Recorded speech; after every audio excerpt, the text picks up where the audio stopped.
Hello, everybody. Welcome back to another episode of the Market Close. It is Tuesday, January 7th, 3:45 p.m. Eastern Standard Time. And folks, we officially seem to have gotten a little bit of red. We officially have gotten some red. I have a lot of thoughts on this red, implications of this red. Is this red real? Is this red not real? Some of the reasons why we are seeing this red today. But I think we'll start off with the first topic of the day, which is me saying that it's been a great journey and it's been fun. And I've been humbled by the opportunity to participate in the journey of covering Palantir. And I hope one day I get to go on a journey like this again. I hope one day. Because after this, I've realized that sometimes journeys do need to take a little bit of a pause when certain people decide that these journeys are potentially coming to an end. Jim Cramer, well, I said I wanted to buy Palantir when it came down, and here I am saying, oh, doctor, let it come in. I mean, I don't even know what to say anymore about this. Like, I really don't. Again, we were talking about this early in the market open. This guy last night or 2 nights ago randomly tweeted, oh yeah, this was last night, unless another analyst starts with a sell, I think we will see the buying in Palantir starting at around 3:30 a.m. tonight. Like, where does this come from? How do you randomly say people will start buying Palantir at 3:30? And why are you so obsessed with Palantir? Why Palantir? Working on a Sunday brainstorm about buying Palantir and Tesla and the need to do so because of the protective intellectual blankets they give you. He's talking about buying Palantir and Tesla after massive runs that they had in 2024 at the beginning of 2025 because of protective intellectual blankets. Like, dude, at this point, there's nothing more you can say. Now, look, I'm just having some fun here. Obviously, this is not really because of Cramer, even though I do feel like a decent part of it is definitely because of Cramer. But we did see below 70s on Palantir. We got to the low of 69.90 or 69.75. Right now, slight recovery as we get into the market close. We got about 12 minutes hovering just over $70. We'll get back to Palantir in a second. But if you take a look at the left-hand side of my screen, everything is red. S&P down 1.24%. That's a big move. Meta down 2%. Roku down 3%. Rocket Lab down 3%. NVDA down 6%. NVIDIA is basically looking like it wants to go back into the 130s. Tesla 392 down 5%. Oklo down 2%. Archer down 3%. Google down 1%. Apple 1.3. Microsoft 1.3. I mean, you're just seeing a ton of red across the board. Robinhood holding nicely above 40, but it hit 39.87 at one point. I didn't even see that. Now Robinhood at $40.19, down 5.9%. I mean, it's a red day. It's a red day. Palantir getting hit the worst out of all of these names, going red, barely holding above 7, but it is indeed red on the day. Now, let's talk about why it's red and what's going on with Palantir as well here today. Oh, SOFI. I didn't even check SOFI. SOFI, how bad is SOFI? 1477. Yeah, SOFI did. So no stock is kind of escaping some of the red that we're seeing today. Jim Cramer is just making it a lot worse with Palantir. I don't want to say it's Cramer's fault, dude, but it's one of those things where it's like he gets so bullish, and you know that when he gets bullish, markets tend to already be a little extended, and then he goes on Palantir, which is one of the most extended software names in the world in terms of its valuation, and then he initiates a buy rating on it, and that's just it tends not to be the best for those companies. So that's what we got going on right now. Now, let's talk about macro. Let's get into macro because there's a lot of stuff that happened in the macro this morning, which will give a better explanation for why Palantir is down and why a lot of these other stocks are currently down right now as well. So what happened this morning, which is creating the volatility that we're seeing in the market? Number one, we had JOLTS data, and this JOLTS data was good and not good at the same time. JOLTS data came in at 8 million jobs, which is about 500,000 jobs more than expected. So that's good, right? On the first hand, you think, all right, well, we got 500,000 more jobs. The market expected 7.5 million jobs. We have 800,000 more, or 8 million jobs, so 500,000 more than 7.5 million. That's great. Everyone has a job. The problem is the 10-year spiked to 4.7% immediately on this news, because if we have more jobs than expected, inflation's just not going to come down as easily as the market think it can come down, and rates can't come down as easily, because why would the Fed cut rates if the market, in terms of the labor market, is doing fine? So the first thing to understand when it comes to why Palantir is struggling, but not just Palantir, why a lot of these names are struggling today, is because the market has no understanding of how to interpret what this JOLTS data means in terms of the amount of jobs that we have. And because the market has no idea how to interpret this, that's where we're getting some uncertainties. Now, on the flip side, let's say that we don't have 500,000 more jobs than expected. Let's say that it's actually 7 million versus 8 million, and we lost 500,000 open jobs. Well, if the data is fake and we're going to get revisions to JOLTS, then that's also not good, because that means the labor market is actually very weak. Unemployment's going up. And if the labor market's weak, unemployment's going up. That means people don't have enough money. They're not going to spend enough money. That means the economy is going to slightly retrace, right? Just because there's not that many people putting money into the economy. And that means, although it's good for inflation, which is good for rates coming down, it's not necessarily good for the economy. So it's kind of a catch-22. It's a really nuanced thing. What it's reminding me of is how we were fighting the Fed in 2024. We did not get a rate cut until September, even though we were priced for getting a rate cut the entire year. The market kept going up really just based on technology, earnings growth, et cetera, but not because of the macro. The macro had to clear up towards the end of the year in order for us to even get a chance of getting that rate cut, which inevitably we got 3 of them, which was great. But now traders are pricing in no rate cut until July in 2025, which sucks. Right? It's just not the best. Someone says, does this mean 2025 will be a bear market? No, in my opinion, 2025 is not going to be a bear market. However, it's very important to understand what's going on in the macro data today, because it gives a better understanding of why names like Palantir and Tesla are down. One of the reasons Palantir and Tesla is down is because Jim Cramer is bullish about them. That's like the fun reason. The actual reason they're down is because already those names had massive runs. Tesla from 130 to basically 480, and Palantir from 16 to 85 at one point. Valuations got extended. Valuations were a little bit up there. And because those valuations got extended and a little bit up there, that led to some of the macro data that we're seeing right now, which is obviously not the best. Am I still talking, or am I frozen right now? It looks like I am frozen. Am I still frozen? Yes, yes, no. Hold on, let me see. No, I'm good. I'm good. Okay, maybe I was frozen for a second, but we're good. Okay, we should be good. So given those stocks were extended, Palantir and Tesla, and then you've got all this weird macro uncertainty, yeah, those ones are going to take a haircut. Why? Because honestly, a lot of people like you, probably in the chat, that are up significantly on Tesla and Palantir, you might be thinking, hey, I want to lock in some profits. I'm going to take those profits and I'm just going to chill out on the sidelines, which is not a bad thing to do. Palantir right here below 70, 69.80, 7 minutes left until the close, but it is what it is. So when you've got Palantir and Tesla trading at extended multiples, and then when you've got a 10-year being very stubborn because the 10-year has no understanding of what to do with inflation, inflation might be going up, might be going down. We really don't know. We're going to find out January 15th with the CPI data. And the JOLTS data, no one knows if it's accurate or if it's not accurate. And in any scenario where it is or it's not accurate, you're going to get one of these scenarios where it's not necessarily the best for the economy or best for the labor market. You get a lot of uncertainty when you put all that together.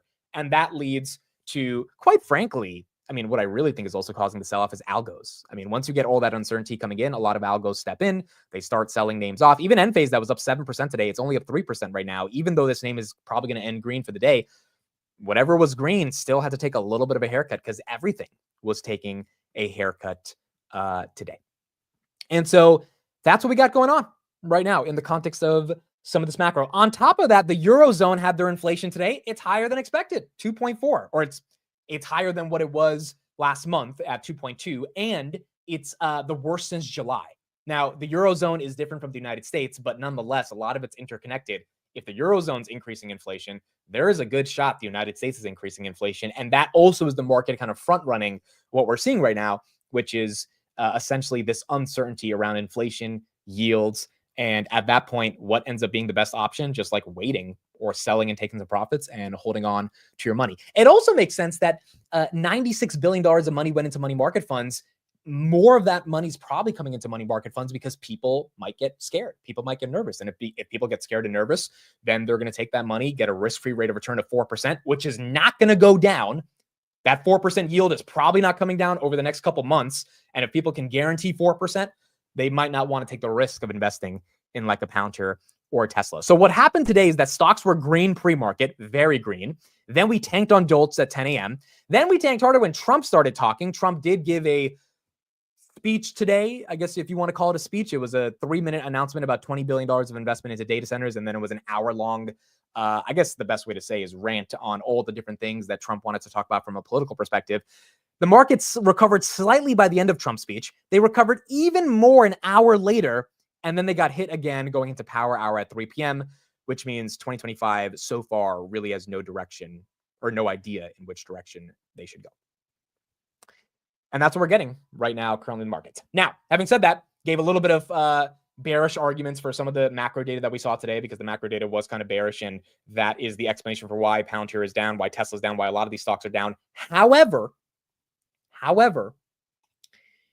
2025 so far, and we only have 6 days of data, but still 2025 has been a buy the dip year. And I know it's only been 7 days in the year, so I get it. It's not a lot of data, but every time we've had a dip in 2025, and we've had a couple of them so far, the day later or a couple hours later, that dip gets bought. Tomorrow is going to be very interesting, because if this dip gets bought tomorrow and all this red we're seeing, Nubank right here going red as well, that was up slightly today, now that's red. All of this red, if that ends up going green tomorrow because fresh money steps in and people want to buy Palantir at 69 or Meta at 617 or Tesla at 393, then it's one of those years where I think the markets, or at least, investors, are going to be very confused in terms of how to play this year. Because if you think this is the start of a downturn, we need a couple more days of real red. We need some real pain to get people to deploy cash. But if that pain stops within a day or within 2 days, people start thinking, all right, I guess I missed the bottom on Palantir. It was 69. I got to get back in at 74.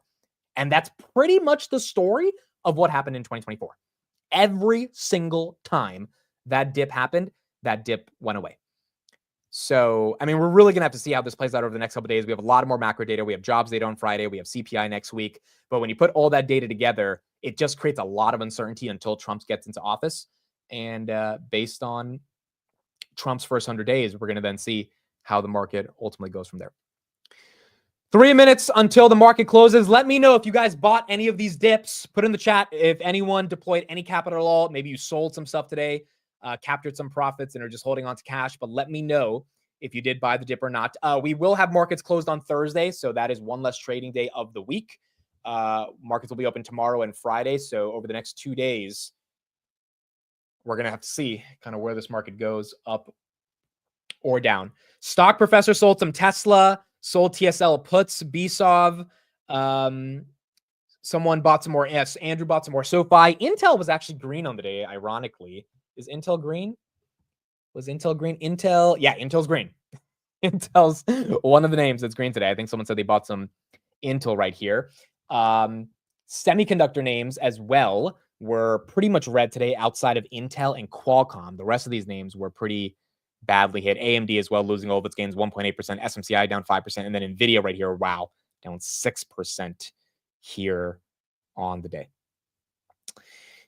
There you go. Austin said, I rescued an underwater Palantir call. Yeah, well, one piece of bullish news from all this Palantir stuff is that if you do have covered calls on Palantir, today is a day where those covered calls should be up like 30, 40%, depending on your strike.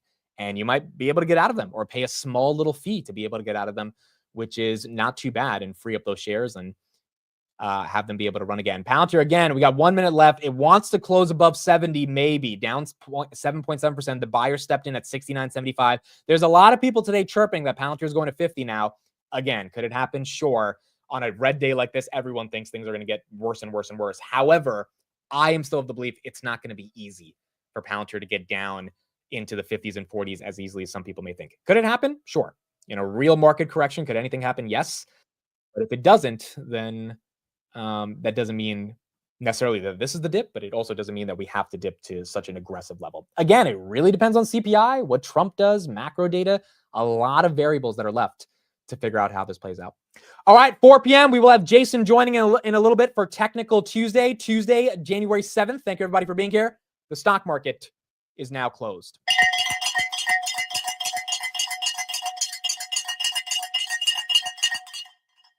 All right, let's see how we ended out for today. And then we will also get into Technical Tuesday. Palantir closes at $70.01. So $70 close, $69.90 after hours. Didn't really have much strength throughout the entire day, down 7.79%. This was one of the names that was hit the most. Also, MSTR, dude, did not have a good day. This one was down 10% as well. And that's because Bitcoin, again, Bitcoin is a risk-on asset. If the risk looks like it's not on anymore, Bitcoin's price will also go down. The weird thing about this, though, and this is why I think, you know, everyone's probably weirded out by this as well. Bitcoin was at 103,000 yesterday, like less than 24 hours ago. Bitcoin was at 103, and now it's at 96. And so it's like one piece of data, which to me, the defining piece of data this morning was jolts. I don't think Trump maybe caused some volatility, but I don't think Trump is really the reason for why stocks took a bit of a fall, because he was just talking about regular political stuff. I think the reason the stock market took a fall today, along with Bitcoin, is because the 10-year thinks inflation's not coming down based on this JOLTS data. And if inflation's not coming down, liquidity leaves the market. That means an asset like Bitcoin that is dependent on liquidity doesn't have as much liquidity. And that leads to some downside on that asset. S&P 500 down about 1.12% of the day, 588.7. NVIDIA, a nasty 6% decline. That's about $400 billion in market cap that NVIDIA lost today, 140.14. This is NVIDIA's worst day, I believe, since October. So it's been a long time since NVIDIA had a 6% down day. But today was the day. Tesla right here, 394. That's down about 4%. Microsoft down 1.2%. Apple down 1.14%. XLF financials were down about 20 bips. Upstart was down 5%. Hood was down 5%. Micron was up 2% based on what Jensen said, but it wasn't able to hold on to too much of the gains that it had. Grab was down 2.67%. The dollar spiked today as well. That's not the best for Grab. Toyota was up 1.4% on the NVIDIA announcement. AMD ended the day down 1.71%. And then the Qs, tech probably got hit today. The Qs were down about 2%. 1.78% here on the day. So that's how we ended out this market. Look, if you're in cash, I feel like this is not a horrible place to be in if you're holding on to cash, because if we do get a nice opportunity, then it's time to go shopping, right? I mean, if we get NVIDIA back at like 125 or something, which I think would be the opportunity if it actually gets that bad, that's an opportunity. Now, it looks like, you know, if it can't hold the 140s, maybe 137, 138 back where it was a couple of weeks ago could happen. But also it was at 126 on Christmas Eve. So, I mean, we saw a lot of these prices already. And that's another thing for all the bears that are like, all right, here's the beginning of the collapse. We were just at pseudo collapse levels on Christmas Eve. And so, yes, although it's really hard to justify some of these valuations, stocks are up right now, and they could continue going higher. One of the things that is important to recognize is that we kind of had a dip right before Christmas Eve. People jumped in, and maybe that dip happens again, but it's not like we didn't see some volatility. We had 5 red days to end out the year. So it's not like we're just getting some red for the first time in a couple months, and we just had it a couple weeks ago to end out the month of December. And Novix was up 15%. They were up 25% after getting a deal this morning with a Silicon Valley company for new batteries. They ended the day up about 15% instead of 25% right here. Palantir is below 70 right now. Palantir is indeed below 70. Any details on the new Palantir deal? So there was a new Palantir deal with the Don Ellis company, I believe, which is a construction company. I don't have any details on the amount of money that deal was worth, but they issued a press release. I just recorded a video we're going to be talking about on Daily Palantir, but there's no details on the actual money that deal was worth. But they did get that deal earlier this week. 69.80 on Palantir right here, down 0.26%. We're going to have to see, folks, if the buyers step in. I mean, that's going to be the most important thing over the next couple of days. When do these buyers step in? Do they want to step in? Do they kind of want Palantir to get back into the 60s, maybe into the 50s before they really start loading up? How do the institutions think about it? There's a lot of unknowns. Honestly, a lot of the volatility on Palantir as well. You can't say it's Palantir specific because Palantir has not announced anything. There's no fundamentals. There's no earnings. There's nothing that's happened outside of a really, really crappy macro in terms of the data that we got.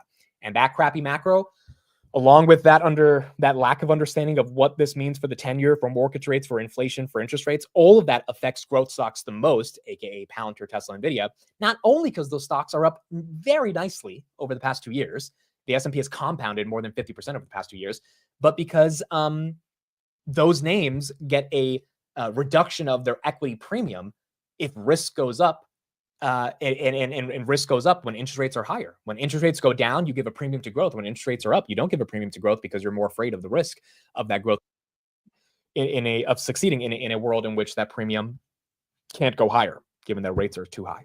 So really, it's going to be a question of like, what is the equity risk premium on equities that are in a world where interest rates are not coming down for the next 6 months, which again, the Fed traders have kind of counted it in terms of their probabilities today that they don't expect a rate cut until July. If you look at the CME probability tool right now, January, 95%. This was 88% a couple days ago. So 7% more in terms of probabilities are estimating that we are not going to get a rate cut for January. And until you get to July, those probabilities don't really change anytime soon. So we're going to see. We're going to see how this plays out. Someone says, Amit, I'm a wealth manager. I started getting nervous on Palantir once my 70-year-old client started asking about it. It'll come back, but I think we're scaring up the newbies. Yeah, and I think that's fair as well. You know, there is a world in which a lot of people that don't know about a certain name get excited about a certain name. And if you get excited about a certain name and you've never known about it before, this is what we've seen with Bitcoin as well, that tends to mean there's too many people getting excited. And if too many people are getting excited, naturally in financial markets, that means something is a little overinflated. And I think that's okay, because I think a lot of us that are planning on holding this company for a very long time, at least that's my goal, I wouldn't mind owning it at a cheaper price. Against the bears will laugh as if Palantir comes down because they will be posting their tweets about how I told you so. That's fine. A, they missed the run. B, they probably were never going to invest in Palantir in the first place. C, if you're actually a Palantir bull, you understand getting an opportunity at 40 or 50 again is not the worst thing in the world. The question is just going to be if you get that opportunity or not. And we're going to have to see over the next few weeks if the market does decide to give us this opportunity. Lena says it's all Cramer's fault. Well, I don't want to blame Cramer for it, but dude, I'm not going to lie. I was actually kind of annoyed today because it's like he didn't have to do this. He could have picked any other stock to talk about. He picked Palantir. And it kind of feels like he picked Palantir because he knows what he's doing. He wants this thing to come down so he can buy it again. He's kind of using his powers to get a dip. But it is what it is. Now we're here. And I believe it's time for Palantir to tackle its largest challenge yet, Jim Cramer. Now, granted, Cramer's been bearish Palantir for a while, and then he turned bullish like 8 months ago, like pseudo bullish, and Palantir still was okay. The problem is Palantir wasn't trading at this valuation. So this is going to be one of the hardest things for Palantir to deal with, trading at an elevated valuation, uncertain macro, and Cramer's bullish. It's going to be one of the hardest things that Palantir's had to tackle in the past 20 years of being a public company, or in the past 20 years of being a company, in the past 5 years of being a public company. And now they're going to have to navigate this. Yeah, he thought 20 million of volume would enter at 3 a.m. I like, it made no sense. I was like, why? Why did he think at 3 a.m. people would just start buying Palantir out of nowhere? Kathy Wood did sell it yesterday as well. Kathy Wood sold $15 million worth of Palantir. Now, granted, she's up a decent amount on it, and she's probably also rebalancing, but it's not a bad thing to take profits on it. That's not my concern. My broader concern is the uncertainty in the macro, and I'm just joking around with Cramer and blaming him. The big thing is JOLT, what it means for interest rates, what it means for how Trump is going to interact with J-Powell, because Trump's not going to be happy if we don't get a cut anytime soon because he thinks that the cut is going to be the best way to get grocery prices to come down, which is his mandate. You got a lot of unknowns, and all those unknowns might mean that it's just okay to wait before you seriously try to deploy cash. Okay, before we have Technical Tuesday, I want to watch a new interview with Jensen. He just did Bloomberg. So let's take a look at this and let's see what he has to say. Anything interesting or new or any new updates we get. And then we'll have Jason on and we'll get into Technical Tuesday, and we will start off with Palantir today. CEO of NVDA, fresh off his keynote last night on stage. Ed, great to see you. Welcome New to Year. Las Vegas. Thank you. Happy New Year. Familiar territory for Congratulations on your new baby. Thank you very much. A lot's changed since we last spoke, actually. Yeah. But of the broad spectrum of what you announced last night, new graphics cards, new chips, actually, technically in the automotive space, products and services on the software side, which is the single most important for NVIDIA's future? They're all important. You know, it's hard. It's all important. It's hard to pick your favorites. You know, we announced 3 chips. We announced a brand new AI, a world foundation model, and first of its kind, and we announced our work in 3 areas in robotics. Right. And they're all important. And you know, the thing, of course, we announced a brand new Blackwell RTX, and has a new AI technology called Neuro shaders, and we're combining artificial intelligence and classical computer graphics. Let's go to RTX, the new RTX. Yeah. We've become so accustomed to your story being dominant in a market for high-performance GPUs, server racks, data centers. This is going back to your roots. It's in the desktop context. There's one right there. Later in the year, a laptop. But for a target base that is developers and nerdy hardcore gamers. What's the future of that business for you? Computer graphics is going to be here forever. And what we've done is we've fused artificial intelligence and computer graphics together. And the images that we're generating today wouldn't be possible if not for the fact that we're using computer graphics to create beautiful pixels and then use artificial intelligence to amplify that capability. For example, out of 4 frames I was talking about yesterday, 33 million pixels or so in 4K, out of that 33 million pixels, 2 million pixels were computed. The other 31 million pixels were generated by AI. In other words, the AI predicts what it thinks the pixel should be. That's right. Yeah. The ultimate generative AI. But what was interesting for me is the focus, again, was away from the graphics cards, away from Blackwell that underpin it and Cosmos.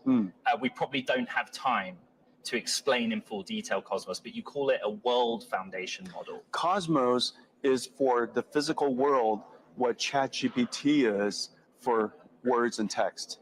That's the easiest way to think about that. Okay, so in other words, it's model text input, but can generate synthetic data in multiple mediums. It understands the physical world. So for example, if I ask it a question, if I ask it to generate multiple futures of a car driving down the road, it would understand the dynamics of the world. It would understand the object permanence. It would understand geometry and space, and it would create a driving scenario for the car that is plausible. And you open. All right, so that's it for Jensen. If you guys want to watch more of that, I'll put the link in the chat. I don't think we're going to get anything that different from what we got at CES yesterday, but if you want to watch that, you can put that here. I didn't see this today, but apparently Robinhood just announced their earnings February 12th. So there you go. February 12th, we will be live on the channel, and we will be covering Hood earnings that day and seeing what Vlad's got in store. All right, folks, we got a lot of stocks to take a look at today because today was a kind of bloody day in the market, and hopefully someone can help us break down all the blood that we're dealing with. It's time to roll the intro.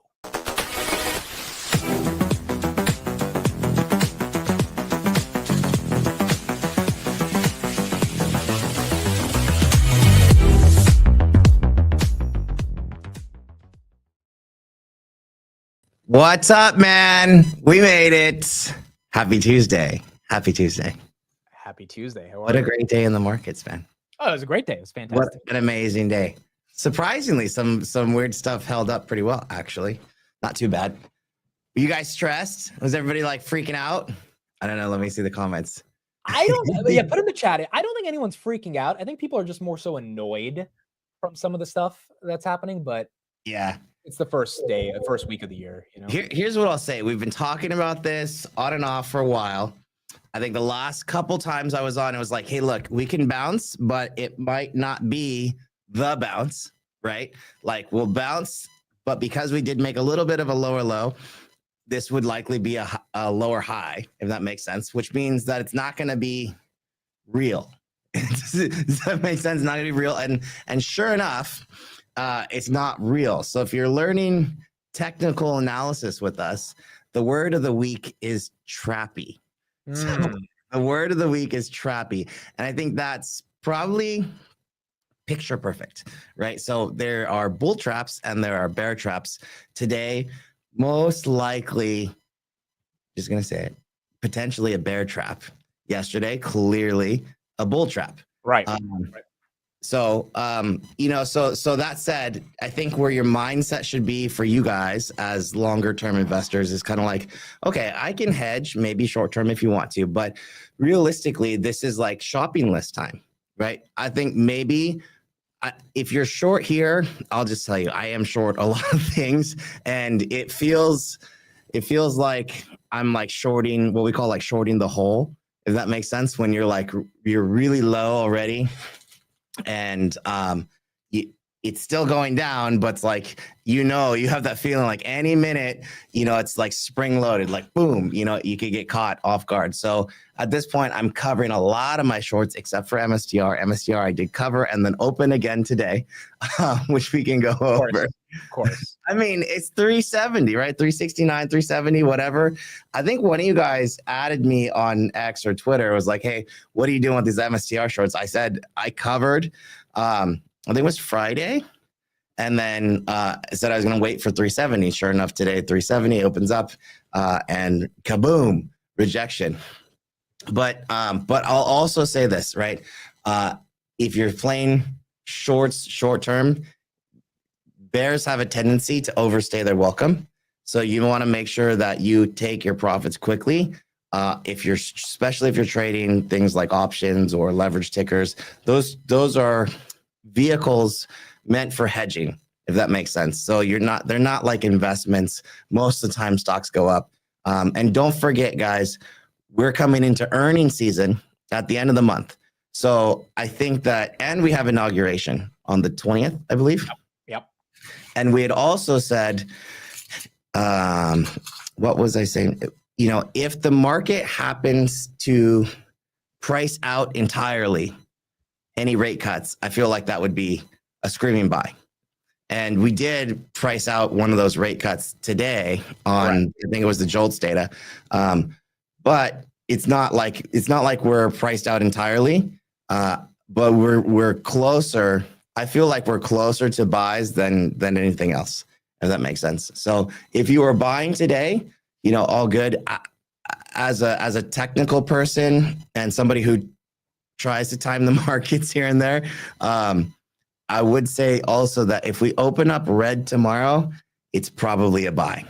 I'll just say that. And don't forget, we're closed on Thursday. Yeah. Yeah. And then Friday. So Friday we have NFP. And I think that's going to be a big NFP, non-farm payroll day, because we are expecting a lot of this. Did we get ADP today, by the way? No, we get that. I think on Thursday, and then NFP on Friday. Thursday? We got JOLTS today. JOLTS was the big thing that. Yeah, I know. Is today? So tomorrow, sorry. So tomorrow we get ADP. Comes out on Wednesdays.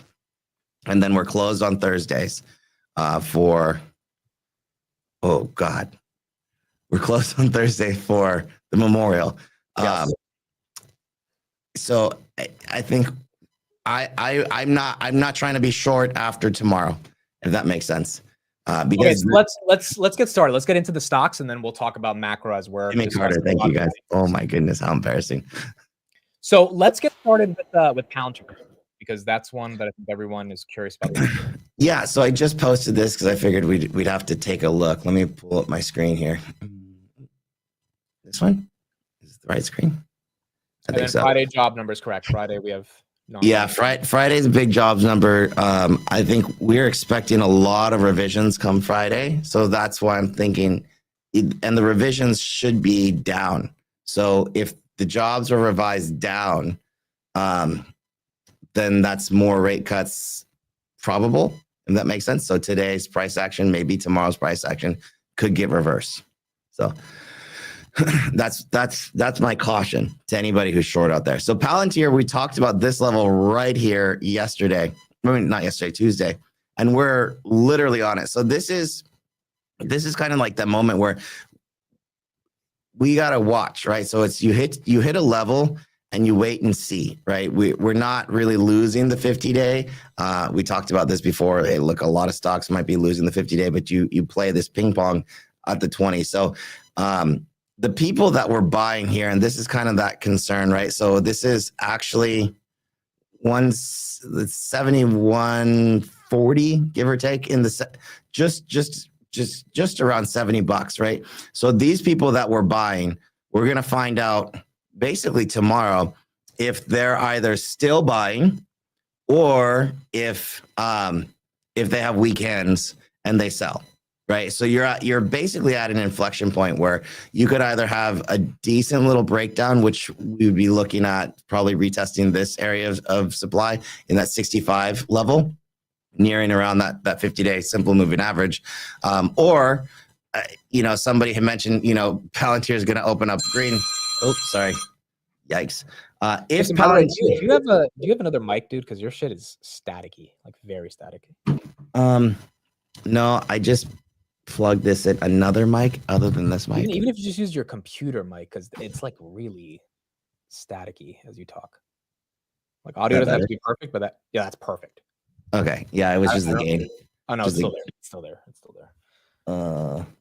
It's like beeping. Yeah, dude. It's like there's like a bomb about to go off or something every time you talk. Even if you just use your computer. How about if I turned the processing off? No, now it's worse. Now it's worse. I can't do anything because I don't have a computer mic. Okay, guys, I'm sorry. You're just gonna have to deal with some of the audio. It's so there, but it's not too bad. I think it's just on your end. No. In the chat, everyone's saying it. Some are saying it, some are not. All right, we'll keep going. We're up and down. Figure it out. We have to keep going. All right, go ahead. Yeah. So tomorrow is kind of like that game day, right? I would say, honestly, like the best case scenario is that it opens up red and goes green tomorrow. Sorry, I'm knocking stuff off my desk. If it opens green tomorrow, then you still have to kind of be worried about like, okay, are they going to sell right into it? If that makes sense. So this is kind of that area. If you open up green and you get to 75, which is going to be right in here, I would legitimately be like, okay, don't get too excited if you open up green tomorrow. Because this is if you're a good bull, you got to know where the bears are going to be waiting, and they're waiting right around 75. Just over 75.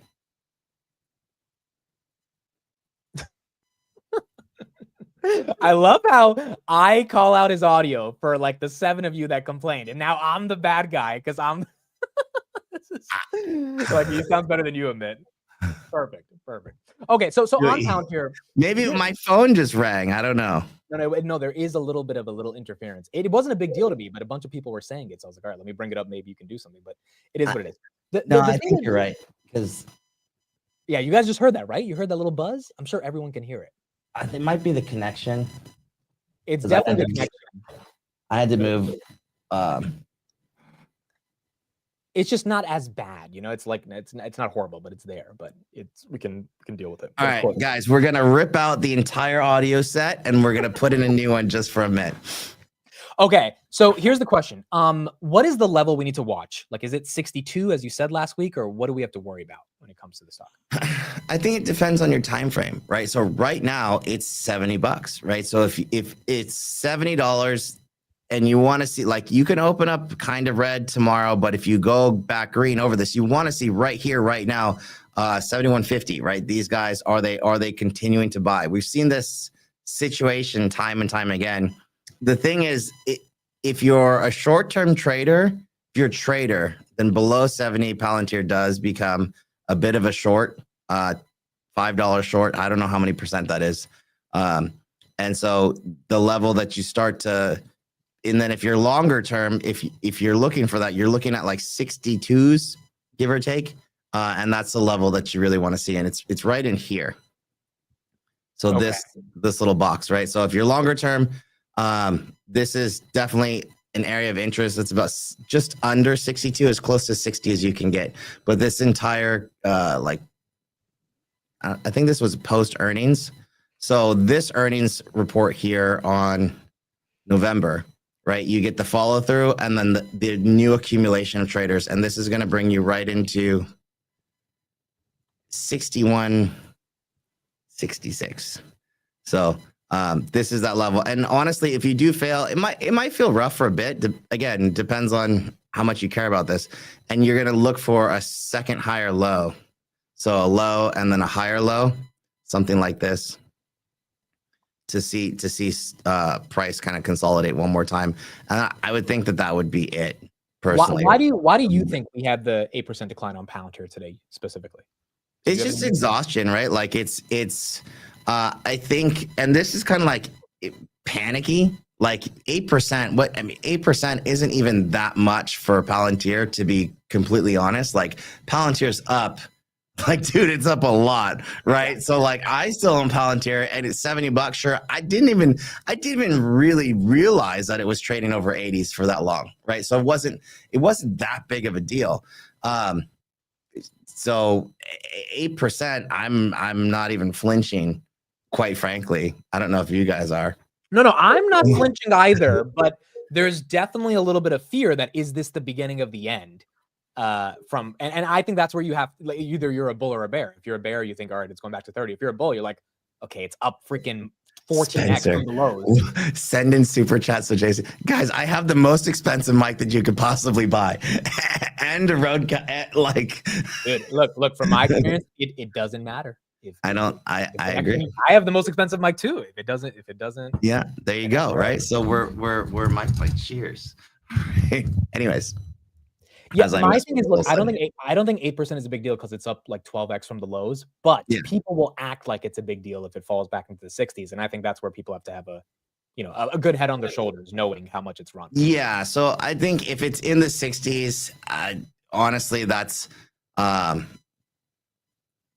where it should. A normal stock, if it comes back and it kind of chops around this entire area, really, dude, like, it's not like, that's perfectly normal.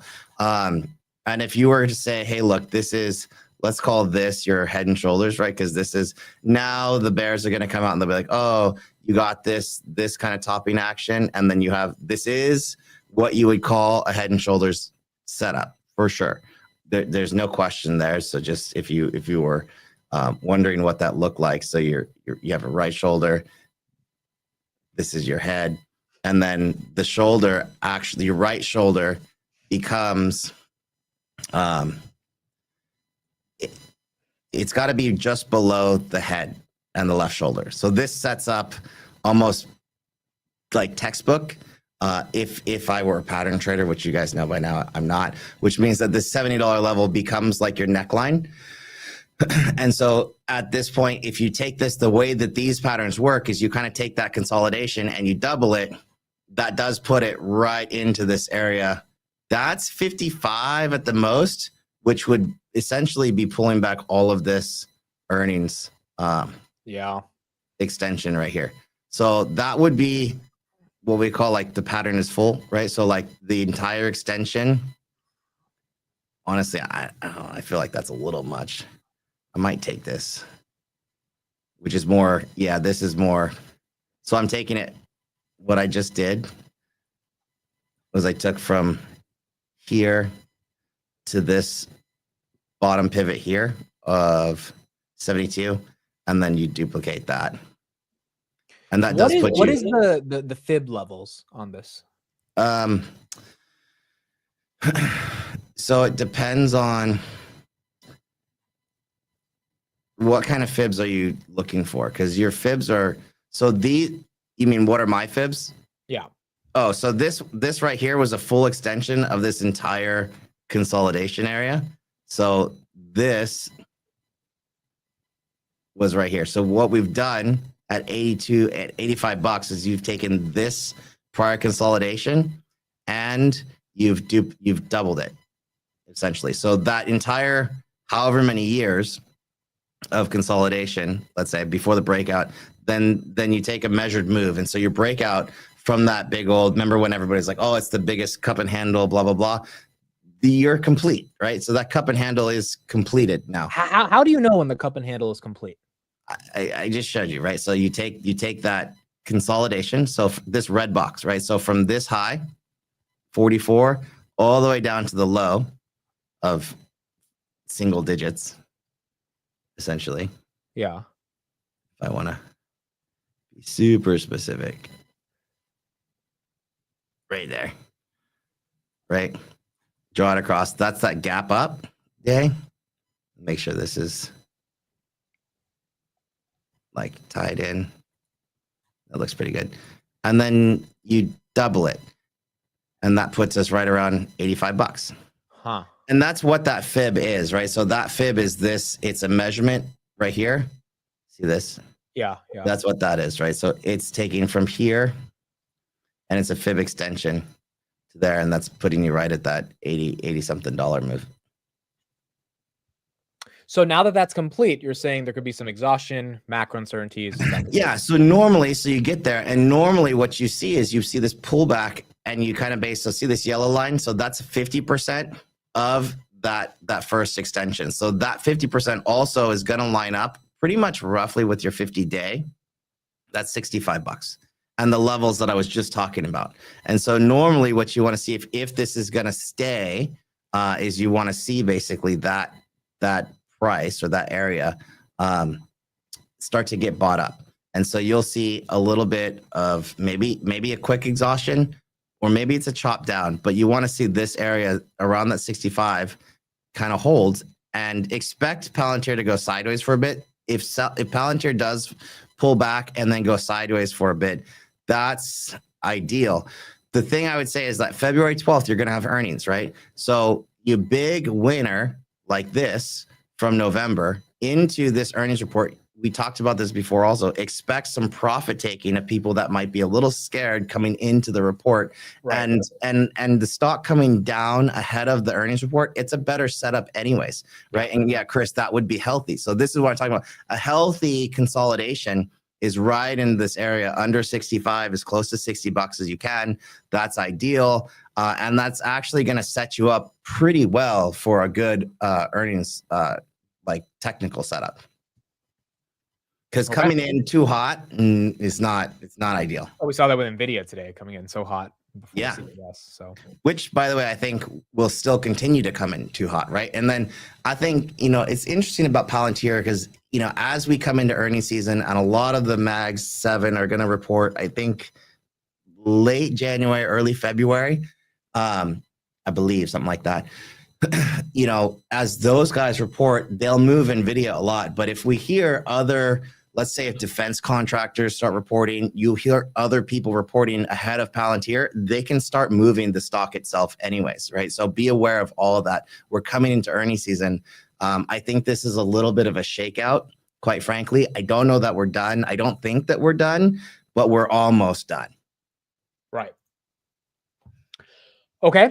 And we do Tessie and get your updates on that one. Yeah. So Tesla, I don't know if you guys like jump in my channel when I do Monday, like we do a weekly trade plan every Monday. This was kind of the area, and it was like, hey, look, we did make a new low on Tesla. This was a decent area. I still say 350s are going to be a better level for Tesla, where I'm going to get a lot of confluence. Look, I'm long Tesla equity, but short Tesla via options at the same time. When we bounced back up here yesterday, we basically, we lose the 20-day, and this is what I mean about Palantir. Like if you come down and then you bounce up on Palantir, you could get this exact same setup, right? So this gray line, that's the 20-day simple moving average. Palantir has now lost it. So if you bounce up, don't get excited on Palantir. If you bounce up, that's where I would probably be like, okay, I'll sell some covered calls, because more likely than not, something like this happens. I'd rather just rip the Band-Aid off, get it done and over with, than deal with this choppy action for too long. But that's just me. But anyway, so we talked about this, and you're coming right back into this order block here of Tesla, where we broke down right on 430s, and this lined up pretty much perfectly with the 20-day. I was actually short Tesla. I covered this day. I don't remember if I took it long. I took a little bit long. I took it short today again at the open. This 415, we talked about this also. 414.50 rather, that is a pretty key level. So if you're long-term, as in this is the prior all-time high. So if you're long-term, what you're looking for is to really like accumulate underneath 415, underneath 400 if you can, because this 360-ish area, that's going to line up a lot better. So remember all this area here. Move this chart's over. Everybody who was selling up in here, I mean, this is way back when, but this is that 365. So there's a lot of consolidation. And I think, if you were to say, hey, look, what's a good pullback on this one? It's kind of similar, right? Where you have like these, this is the election move, if you will. We basically gave about half of the election move back on Tesla. This is November. That's election, right? Yeah. gave about half of it back, but I'd like to see it really just like chill out, consolidate, and have a healthy pullback into that 360, 350 level. I know some of you guys are like, hey, like there's even smaller, but we go level to level. If that makes sense. I try not to give like extravagant, crazy things because things change from day to day. There's a little teeny tiny, I think that is a gap. I got to drop into a smaller time frame and get to it. No, that's not. Yeah, there's a little teeny tiny session gap. We call a session gap where there's actually no trade. Right here, see this from 348 down to 346 or so. So that would be definitely where I would expect it to stop going down. And there's a lot of area here to defend that. So you think we're closer to 350 after earnings versus 450? No. Like, so this doesn't necessarily take that long. After earnings, I think, don't hate me, I think it would be like before earnings. If that makes sense? Like 350 before January 29th. Right? And then like the pre-earnings kind of like, it's the similar setup to Palantir. And remember, everything can change on Friday. I think Friday's the next big day. But all of this I see is like, we're going to come down. We're coming down. But, is it a 10% correction? Is it a 5% correction? Either way, we're almost there. We hit, oh God, is that really 20% from the highs? This is the same thing. It's like Palantir highs at 80 something. It's like, it wasn't even there that long to really think to feel like that was the high. Right. Right. But so if I have more, what we call confluence, I have a lot more confluence, right? I have a 50-day simple moving average lining up right in that 350, 360 area. I have this entire cohort of buyers where this was a multi-week. This is nearly a 30-day consolidation. I don't think that these people are selling Tesla. So I think that this kind of comes down a little bit. They clearly sold it today off this rejection. So you can see, like I said, just obviously what happens is that, for Palantir, if this happens, we saw that $70 level. We saw people stepping in here, stepping in here, stepping in here, stepping in here. But then they kind of gave it up right here. And then today they really gave it up, right? So now the question is, at what point do they get back in? Or was this just a seller, not necessarily a buyer liquidating? If that makes sense. Because if it's just someone shorting the stock, that's a little bit different, because then they'll just have to start covering eventually and you really build a base. But yeah, this area for Tesla, to me, it lines up.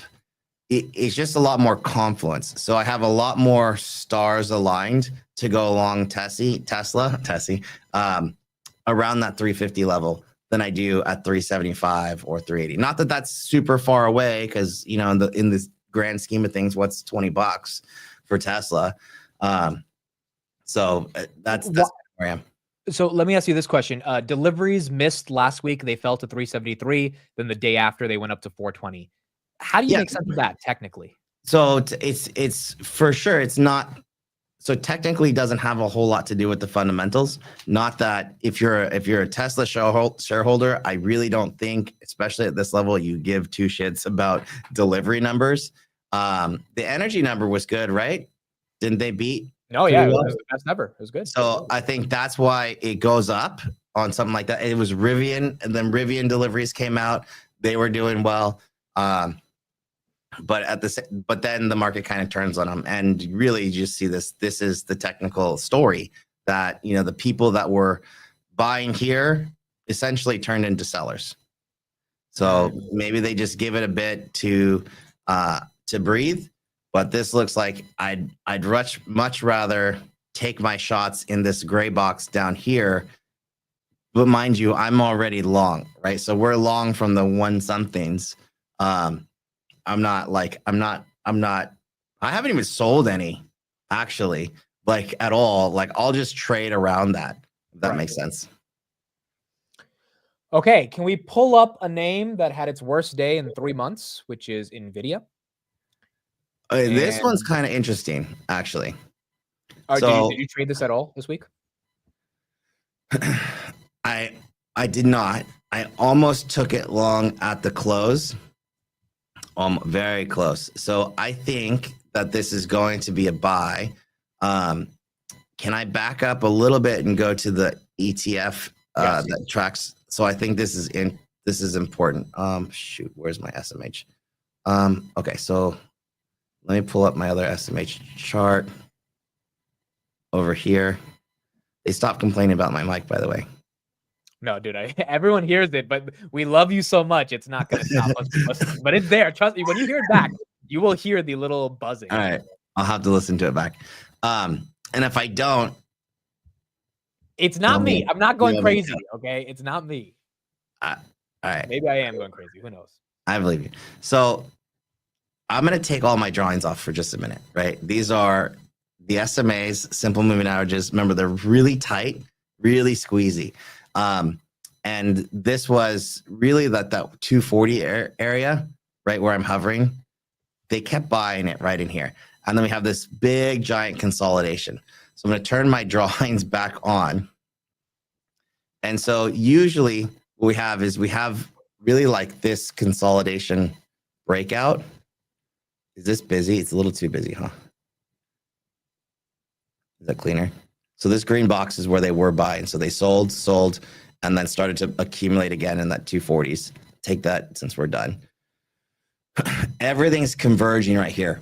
This dotted line is really like, that's the consolidation. Kind of came to like the absolute peak. This is a upward channel. So from here down up in there. So usually what happens, and I'm going to take this one down and we're going to adjust it just a little bit because we have a new high right here. You'll come back in and retest. So the first break of a broken downtrend, which the semis have broken this downtrend, to be clear, you don't take that first breakout as the actual trade. Usually you want to see it come back and retest that same broken downtrend. And that's almost exactly what we're getting today. And so this is probably the one chart that gives me like a good sense of like, okay, this could actually just be a fake out to the downside and another little bear trap, if that makes sense. So this chart is actually just about where you'd want to go long. That said, it can come in a little bit more anywhere down on this, in this like upward channel that is created right in here. So anything here as close to these two lines, this is the blue is the 50-day simple, the white is the 20-day simple, red is the 200. You're getting a lot of convergence. So I think that the next dip is a dip to buy on the semis at an index level. And that kind of brings me to NVIDIA, where you're a very similar setup. You know, in our group the other day, someone was asking, do we go long NVIDIA yesterday?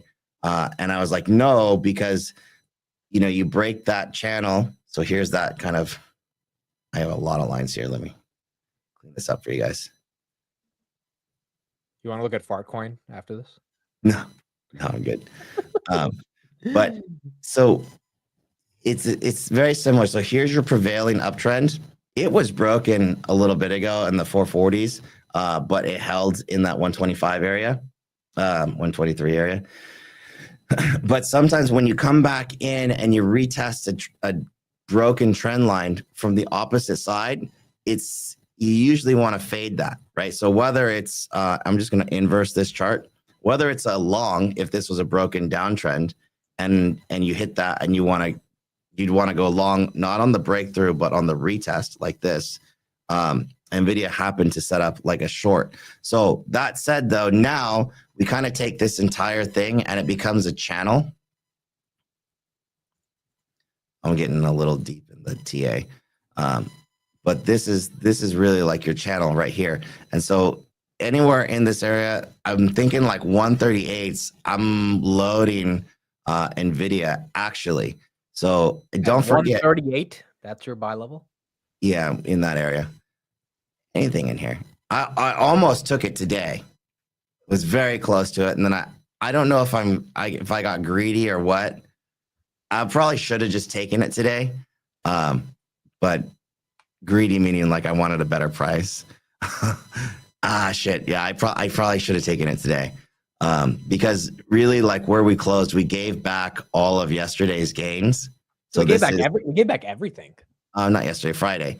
Yeah. So Friday's gains, and this big candle. Damn, I should have taken it. God damn it. Whatever. So this Friday move in the early hours of trade, this is what we call like a fair value gap, right? So when you have this massive quick move, see on the right hand side of my screen where there's so the white is sellers, the green is buyers. There's no sellers. So the market didn't have an opportunity to decipher what fair value was in this area, and that's 139. It really close to it today. And I was thinking this, dude, what a loser. I definitely got too greedy. I should have just taken that shit. Anyways, it'll be there for me tomorrow.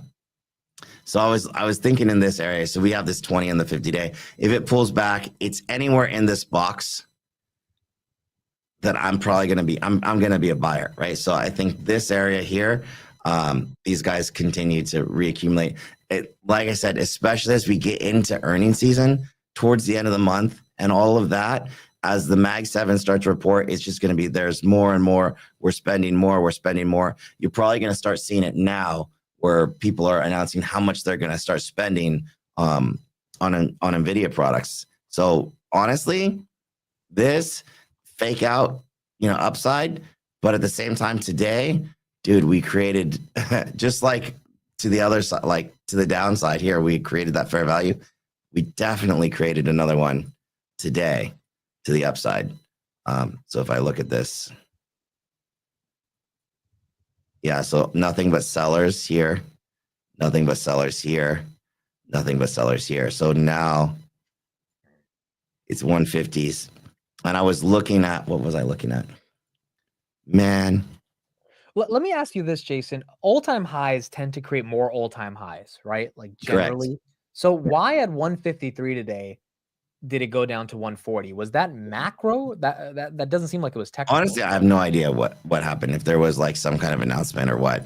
It was just like, I think it was to sell the news. Yeah, just to sell the news. I think the news has been sold. I probably should open this. I got greedy. Whatever. I can open it tomorrow, especially if we get a red open. And what I was looking at, what do I give trade? I've given a couple trades out here. So I gave an Uber trade recently, which does well. Hopefully it took a little bit down on that. But this would be a February 21st, 150 call. Closed today at 545. There's a ton of volume. Oh my God, Amit. Let me check. What you said, 151? So the reason it's yeah, but don't. So forget about that strike for a minute, but just open up you can't see this because you're on Robinhood. So it's like the one thing that sucks about Robinhood is the way that they view things. Well, which strike are you looking at? If you go on Robinhood Legends. Dude, I don't even use that. I don't use that thing. I love Vlad, but I don't use it. I want to do a training with shit. Because I'm not trading hundreds of contracts a day. I'm not at that point yet. So it's like I just don't use it. I told him I'd use it to start streaming if they put some quote tags on it so people could see the stock we're looking at, but quote tags. Okay. So it might be hard to see. Oh, where'd it go? So this is February 21st. You guys are gonna have to zoom in, and I might screenshot this because I can't. Andy says there's 53,000 open interest for the 150 call. Well, no, not even that. I'm gonna DM you in Discord real quick. Twitter. Discord doesn't let me show it. Damn it. Discord's weird, bro. Admit. We'll do Robinhood after this, guys. Yeah, it's not just the 150. We've seen this before. I knew I felt I was getting greedy by not taking this today. Whatever. Live and learn. So all the strikes up to the 160 go into 160 area. So there's volume. So 150s are good, right? 37,000 volume. But all of a sudden, look at 159.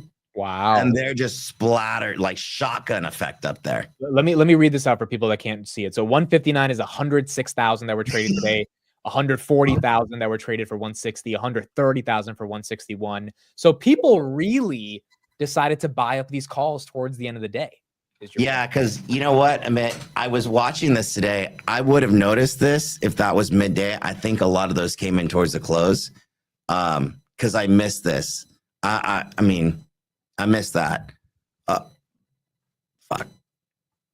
Whatever. Well, if it opens red tomorrow, there you go. There's your shot. And even if it opens flat tomorrow and then we start to break to the upside, yeah, this is right. So like they hide it way up there. But yeah, this is right on the 50-day. I'm a little disappointed in myself because I knew I was feeling like I was getting greedy by wanting a better entry price. I should have just gone for it. So that's bullish, you're saying, all that volume. Mm-hmm. Because that's means bullish. I mean, assuming they bought them, I'd have to go in there and see. Right, if they bought or sold, yeah.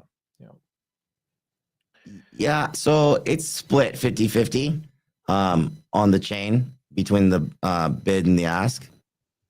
So they could be selling, they could be doing some spreads. Oh yeah, I mean, there's massive volume on the. It looks like they're selling super short dated calls against it and making it a calendar, right? Which makes sense too. Wow. Right.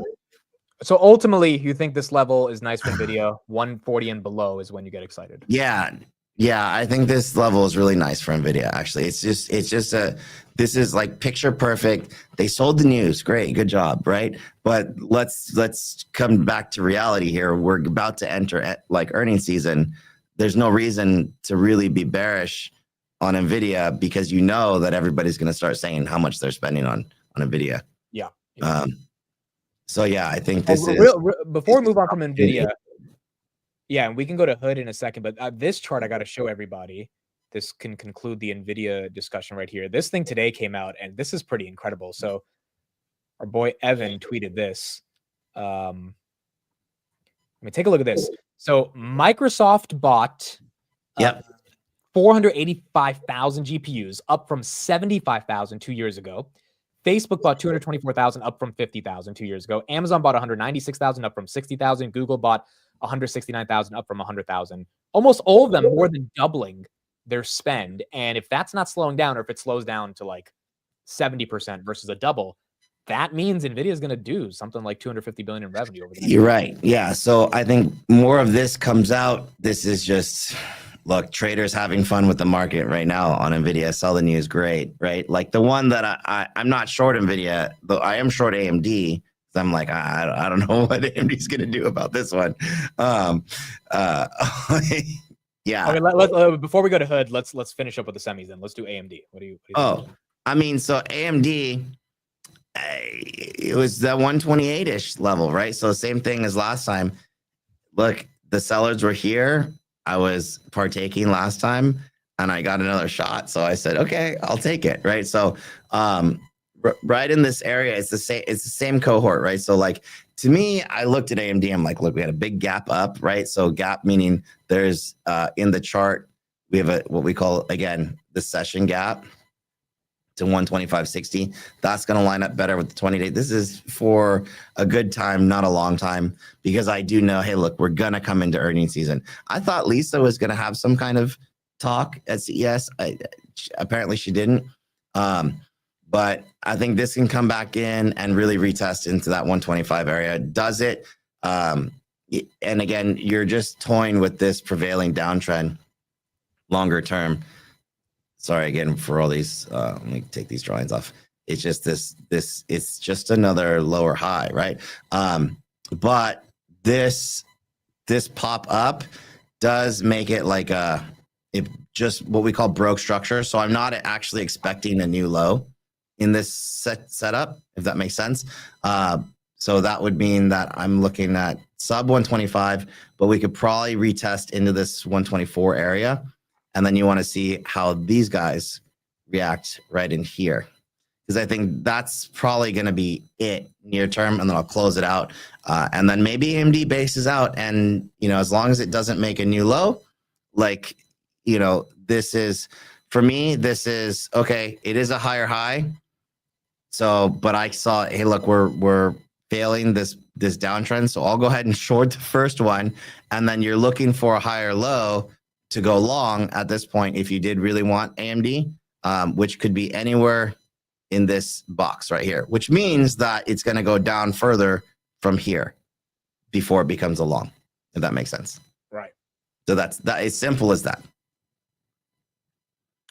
Okay, before we do Hood, can we actually do FUBO really quick? Oh, dude, what a that thing is great. So Hulu merging. Are they going to change the ticker to stay FUBO?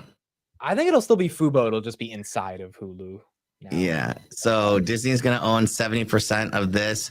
I mean, dude, so you're pretty much done. I think once that happens, like the market's going to have to decide what to value Hulu at. I don't know that Hulu is something that you really want to. I don't know that I really want to invest in Hulu, if that makes sense. Not that I don't like Hulu, but like, I don't like Hulu. They give me the worst ads. My ads, I don't speak Spanish, and when I play the Hulu, they give me Spanish ads. I don't understand what's going on with their ad tech. Is your wife Spanish or anything?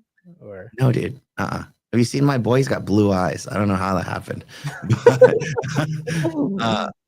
But anyways, I think this is, congrats. I remember you guys asking about FUBO for a while ago. I'm like, no, it's a penny stock, right? But congrats. Like, if you knew that this was happening, you won. So either take some victory laps. Well, that's the question. Do you jump in after a move like this or stay away? 484. I think you have to do some math, right? And I don't really feel like doing a bunch of maths. So you got to figure out what would Hulu be valued at, right? And then and whatever the bundle was that it was business TV, live business or something like that. Sports is what they're sports. Look, my answer is simpler. I wouldn't chase this after being up 270%. I'm not chasing that, dude. No, but it's a different entity now. So like, if it is like legitimately undervalued, then cool. But like, is it? I don't know. And without having the time to do that kind of like DD on it, I'm just going to let the market tell me whether or not this is valued. So to your point, in that case, no, you don't chase it. You let this kind of like hash out. Oops. Sorry, don't know what happened. You let this kind of hash out. Dude, the aliens, they're coming for you today. Yeah, they are. It's okay if we can't see your camera. You have audio. We have your audio. See, guys, there's some shit going on in your studio today. It's okay. I've been through it. The chat knows. Yeah. I've been through it. So it's okay. I do like looking at you though, bro. You're nice to look at. I'm just saying. You know what? Like, you have the right voice for radio and you have the nice face. So. Oh no, I don't have the radio voice, dude. That's for sure. You see what's going on over here? Yeah, it's the neon lights, bro. They're like tube lights. I can make them into like strobing or whatever. I brought them from the kid's birthday party. I have a fireplace coming, so we'll build a fireplace and put it down there for sure. And we got to mount this neon sign. Anyways, Yeah, I think you let the market tell you what fair value is on FUBO. What's weird, like we've seen FUBO at this level, right? I just feel like, I mean, there are bag holders from years ago, but if you've been holding it in the past year, you're not a bag holder. You're up 5x. So yeah, dude. What? Okay, can we go to Hood and see what's going on? Yeah. So Hood, interesting. So Hood's been one where like I bought this. It's one of those where like I don't care what's happening with crypto. I don't care about any of that. I'm just like in this area. I think 30. If I get another shot at 38s, or because I think that 35, that's 35 was the level that we talked about before, and that's still in play, right? So remember, last week I said, look, this is not, in my opinion, this wasn't the market to chase a breakout. I mean, perfect example is today. If you had chased a breakout yesterday, you would have you would have been absolutely shellacked. Yep. So this is not a market still to chase a breakout, but it is a market to kind of look for those retests of breakouts, which case in point, NVDA. No, Ron, I do not own FUBO shares, nor do, sorry. So we're still in that moment. Look, I think net, we're still in a bull market. So that means in the bull market, you want to buy at support. In a bear market, you just simply sell at resistance. So the focus should be, where is support, right? And so if you're looking for support, it's in this area. You know, unfortunately, I think maybe if the market does take a little bit of a downturn below the 20-day simple moving averages, I'd like to be a buyer as close to the 50 as I can on Robinhood, which is that 35 area, 35.64. I'm not even close to that right now. I would still be concerned. This is a very similar setup to Palantir, where you have basically 3 highs, and the third of which is a lower high than the last high, right? So this is the last high here, and we created that little fair value, we call fair value gap on that sell-off. So 43, this makes sense where the market has to come back in and decipher what fair value is. I think honestly though, I just feel like the most of it's over. But that's just me. That's like letting my emotions get involved because I like the stock. Dude, the thing is, if it does go to 35-ish again, it's such a screaming buy, but it could easily get there if the S&P goes down 3%, right? Right, because it's such a high beta, right? Well, it can be. Actually, I think that it's not as high beta as it used to be, but it's still pretty high beta, though. Yeah, so because of that, it can still happen. So I think, look, you got to sell some things every now and then so that you can buy the dip, right? Because, well, at least for someone like me who just trades for a living, it's not like I have a day job that I'm going to go work my ass off for and then, just continue to put money into it. It's like if I'm moving the same pot of money around, you just trading, trying to get it like built up. You sell and then you buy, you sell and you buy. And the name of the game is just to accumulate more net shares, right? And so, I like Robinhood a little bit lower, below 40 for sure. And I'm still in the camp of like, I'm probably going to be looking at like these 20, 27, 50, 60 calls if I get a shot. The thing is about options is that if it's a one day, boom, bloody red into that 35 level, I actually don't want to buy those leaps in that instance. So you don't buy leaps on like a nasty down 4 or 5% day because leaps are mostly susceptible to volatility. Right. You want to buy leaps when the stock's mostly going sideways. So I'd like to see it come down. It could come down in a fast way, but then I'd like to see it kind of stall out for a little while, and then I'll go ahead and enter. Right. Okay, can we do SOFI? So John saying he's got a bunch of calls for March. I mean, as long as you should be up significantly. This is the same thing. Like the name of the game with options is to pull your profits out. The name of the game with options is to, number one, violently protect your principal. Violently protect your principal. Number two, protect your profits, right? So if you have profits, just realize there's no such thing as house money. So John, I hope you get that. There's no such thing as house money. People will say like, oh, I'm riding on house money, blah, blah, blah. No, it's your money. You work damn hard for it. Protect it. So anyways, moving on. That's my rant. What was the next one? Sorry. SOFI. SOFI. Which went to 13 last Friday. And I bought the other day, I bought SOFI and I bought Rivian. But anyways, I bought Rivian at my 1280 or whatever. And I bought some SOFI. I think this is like that consolidation area. So $14, we talked about it on this stream. We talked about it. So this is that, we're still in that broadening formation. Big faces right there. I'll admit tinkers. But we're not over that center line yet either. So I think this is still accumulation. So maybe we get another shot down there, maybe not. And maybe it's even a little bit deeper, but I don't want to be buying SOFI unless it's on this lower end right here. So on the lower end of this white line, so connect these lows. And so when it's basically outside of this in here, if you're in this mindset where the mindset is, I think that we're looking at rates being priced out for 2025, which should be an overreaction in my mind. And once those get priced back in, probably before Friday, like on Friday or after Friday. Wait. Why would rates get priced in before February? On Friday. You think the payroll numbers would be good enough to price them back in? Bad enough.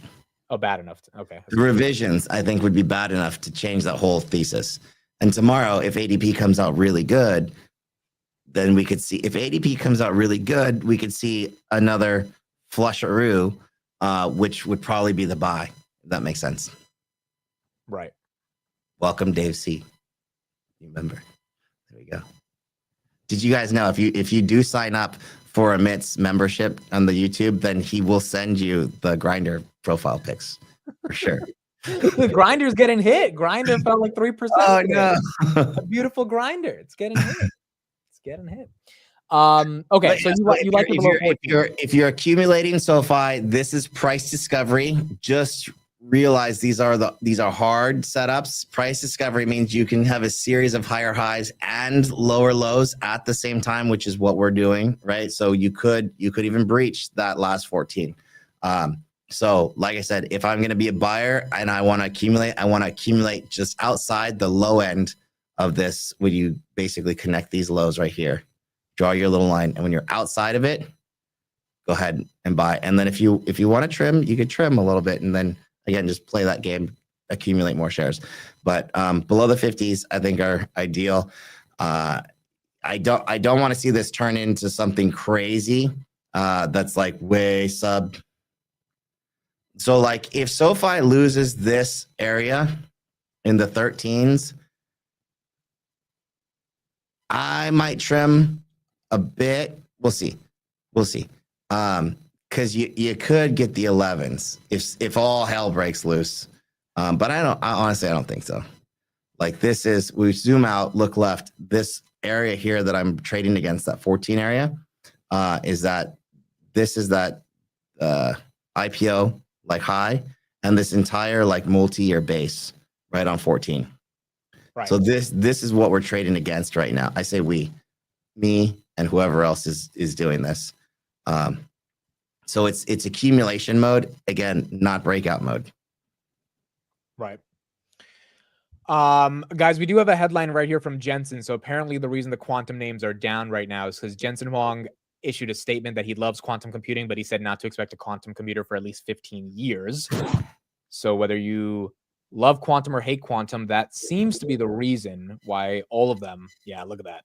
All of them are taking 5 to 10% hits after hours right now. Yeah, I'm gonna have to get a new card. Yeah, your things, your camera's not working. I think it's overheating. Dude, your studio, I'm telling you today, your studio's doing its thing. They get me right in the big face as I'm trying to adjust, whatever. Dave, Beckard, and Lulu, thank you for becoming channel members. I don't know if you guys want the grinder profile pictures of it. I don't know what you why you became members, but Yeah. thank you for becoming members. Make sure you DM him. Jason, can we do Rocket Lab? Oh yeah. So this thing was wild. Did you see Rocket Lab was like $30 and I'm like, I can't believe we're talking about $28 being support.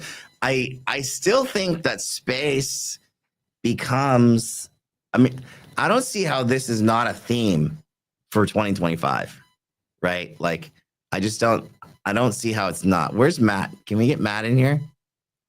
Matt, I think Matt bought it like 24, so he likes it at these levels. Well, so I was looking at the bottom of this green box. So it's 20. This is wild. So 26 to 25. So I'm not a buyer up here. I fumbled the 21 entry. Yes, fireplace check. That's money. Although it's not here, so it's really an X also. Damn it. The 21 area. I mean. So I would be a nibbler, low 25s, and I'd be a bigger nibbler. I'd be a buyer in the 20s, like 20. I'm like the low 20, like 21. I agree with you. So I missed. This is another like picture perfect. This is what I mean, greed, right? Like I got greedy because I sold it here. Because I just bought a bunch. I was like, oh, a huge move. I sold it, a lot of it here. And I'm like, oh, I'm going to get it at 21. Sure enough, I did, but I wasn't looking at the freaking screen. And again, for somebody that does this for a living, if I'm not always fast enough to remember like shit, for the regular person, it's like, why try to dink around? So I think this is your box, right? So green bars, this is red bars. So I'm not accumulating in this box, but if I get as close to this green box as I can, yeah, I'll be a shareholder. That's 23. Anything below 23 is close to 21. Okay. This one and the red wire, I still like. So red wire's been. Yeah, that one's run up with the Rocket Lab kind of. Yeah. So I think this one maybe pulls back. Like I have, so some of these that move so fast, I'll just throw out resting limit orders because I may not remember, right? So like I have a resting limit order at like $15 for a red wire right in here. So it's not even 14.50, which would be the actual level. I just put it at $15 just because. Like if it fills, then okay, cool. I'll get a trigger, I'll get a notification, and then it's small, right? So then I'll start to see, do I want to continue to add into it? Right. Okay, I want to do Square, but before that, can we do Rob's super chat? Rob, thanks for the super chat. The Qs and tech, and if you think we're extended there.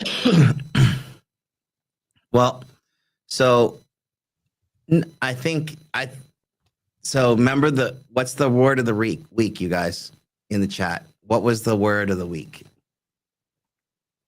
I remember. I forgot I don't think the chat remembers it. I listened to you. Okay, I listened to you, so I remember it. The word of the week. What's the word of the week? We have the lag too. Trappy. There it goes. So of course, no, this is your guy. That doesn't count. Rug pull trap. It's trappy, right? So the word of the week is trappy. We've been talking about this for a while. It's not choppy. Choppy's different. Trappy is where you blow through support, you blow through resistance, and it ends up being like liquidity grabs. And they end up being like actual buys and actual sells. When you think that, oh, AMD or NVIDIA is 153, we're going higher, there's no weakness in this chart, then you open up, boom, you're down 10%. That's a trap, right? Same thing, then you're down 10% the following day and you're like, oh, there's no buyers in sight, it's going lower, boom, that's a trap, right? So trappy is the word of the week, right? And so I think Qs are also a bit trappy. Wait, hold on. I have a question. Are the medical stocks also kind of trappy? The whole market is. No, the whole market is because it's resetting. But the medical stocks uniquely sell drugs. So I would imagine. No, so not medical devices. See, I got on there. Medical device drugs. Did you get it? You didn't get because in the trap you sell drugs in the trap. You know. I didn't get it. I'm saying this is what I do. This is what I do. Okay, this is what I do. You actually looked up a medical device company? No, dude, it was a fucking joke. I was trying to. Fuck. Anyways, I still don't get it, you guys. Somebody help me. In the trap, like if you're selling drugs, you're in the trap. It's like it's a thing. Anyway, I'm a different generation, I think, dude. That was better than Head and Shoulders, guys. That was better. Okay. All right, back to the cues. So, are the cues trappy right now? That's the question. They are, right? So everything when you're inside of these simple moving averages, right? So these are traps, right? So what happens is you end up playing what's called like simple moving average ping pong, and you ping pong between them, and it's a big ping pong, right? So until next week, this entire week right now is going to be trappy. Next week it's not going to be so trappy, but right now, again, so huge move to the upside. Fully, like when you lose the 50-day, you lose the 20-day, that's fine, right? We opened up at the pre-market, we lost the 20-day simple moving average right here. You get this big rug pull effect if you thought we were going to break up to the upside. But that basically takes you down to two levels. So what was the last? So we have this double bottom type setup, but the low, remember the trick, the low right before the last low. So these are like I'll call this the double bottom here. 505, double bottom from way over here. I can get rid of these. This high. This is technically as picture perfect of a retest as you can get. That said, if you lose the 50-day simple moving average, you're going to get into a trap. And so what's going to happen is that you're going to be down here. It's going to look like this, and you're going to have this big reaction that might come down here, and all of a sudden, boom, right back up. So this is the trap that's being set right now for the bears. I think you could pull back in, but in this 507 area, this is where I'm saying stay net long, right? What I will do really quick is let's see if I can pull this up on a different screen. Yeah, so another chart here. So this orange box, I use these pretty regularly. This orange box is a measured average weeks range. This is on my index chart. And so from what I'm going to do is from Monday, so Friday, this is Friday, Monday. So from Monday to the downside, an average weeks range on the Qs is 509, right? And that's going to line up pretty much perfectly right here with this order block and that kind of double bottom. So, and just underneath the 50-day simple moving average, because if you're looking at simple moving averages, it's like, oh, we lost it. You think that we're going to go lower? No, we're probably going to bounce right back over. So 509 and change, call it this little area right here of interest. We're just going to make this into a green box right there above the 505, I think becomes that area of interest. When I'm using an average weeks range, because there is if you trade with us or you trade with me in my group, we use measured moves all the time in terms of average week, average day moves. So things don't tend to just go, one direction or the other all the time, right? They go three directions. So when something makes an average weeks range move within a 24 to 36 hour period, I'm going to tell you right now, that is a trigger that the market is about to go sideways. And so we're very close to a full week's range to the downside. That would be 509, which means that you could exhaust into this 507 area. And then I would expect the market to go sideways, because you're not typically going to move more than an average week's range within a 24 to 36 hour period. Right now, we're about less than 24 hours. So if we do get beyond that, I think that's going to be a buy. That makes sense. So anything down in here, I would say, is probably pick it up, and it's going to be that bear trap because it's going to look ugly, but it's likely to get bought up pretty quickly. Yeah, and that also comes down to fundamentals. Like, do you believe technology is real? Do you believe earnings are good, right? And Yeah. so the bear trap Well, matched with the actual. Yeah. So that said, reminder, right? Like it doesn't mean, so this is accumulation moment. So even if we have this kind of setup, right? And guess what happens? Guess what this is going to be if everybody's looking at this chart and they're like, oh, okay, here's one low, here's this low, and then you get another low right in here. What are they going to say that is? They're going to say it's like that inverted head and shoulders. And all of a sudden you'll be like, all these bulls come out of the woodworks, right? But just again, reminder, you're still in this consolidation.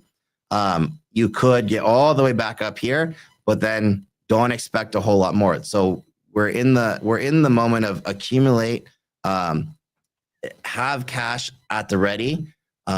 If you don't, then you do want to find areas where maybe I think you could find areas where maybe you could like raise cash. If you will, maybe you think you're going to get Palantir. I heard Amit say earlier he was like he's sold all his Palantir anyways because this was his weekend sells. I don't know, and he thinks he can get a better purchase price on, or maybe he wants to pick up more grab or grinder. Sorry, who knows? But you can be in and out, but like just remember you don't want to be like me and just like, oh, I think I'm going to get a better price and then forget to get the better price like on Rocket Lab. Yeah. So just be careful, right?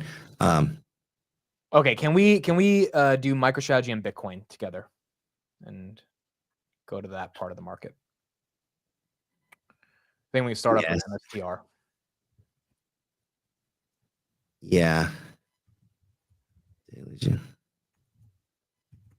So click on more. Oh, great, Sailor. So this is Sailor Tracker. Come on. MSTtracker.com. I've never been to this one.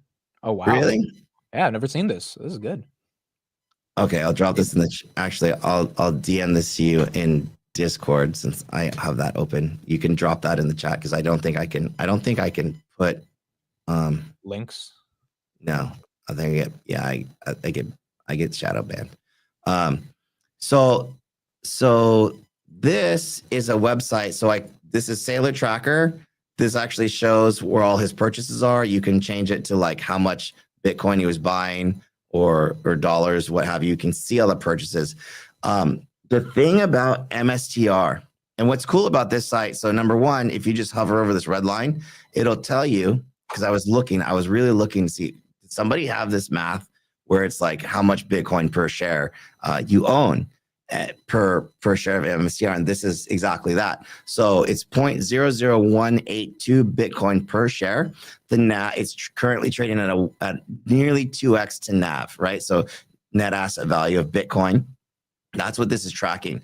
When we were talking about MSTR at like 400 or 500s, we were talking about 3x to NAV, right? So up here, this is 3.41 to NAV was probably the highest multiplier. And per Bitcoin share, I don't have what that was. But the whole thing, NAV premium, the whole thing about MSTR is like, as long as MSTR, so a couple things. So as long as MSTR is trading at a premium to NAV, Sailor has the opportunity to do this arbitrage and create this yield, right? The premium to NAV has been, to me, slowly coming down. You can see these dots, right? Where before the premium to NAV was climbing, and now it's starting to come down a little bit. We're sitting at 2x to NAV.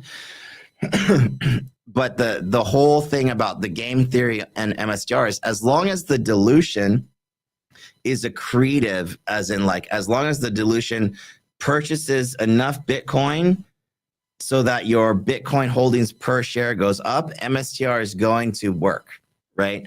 But I'm looking at this as like, okay, the premium to NAV is coming down to me.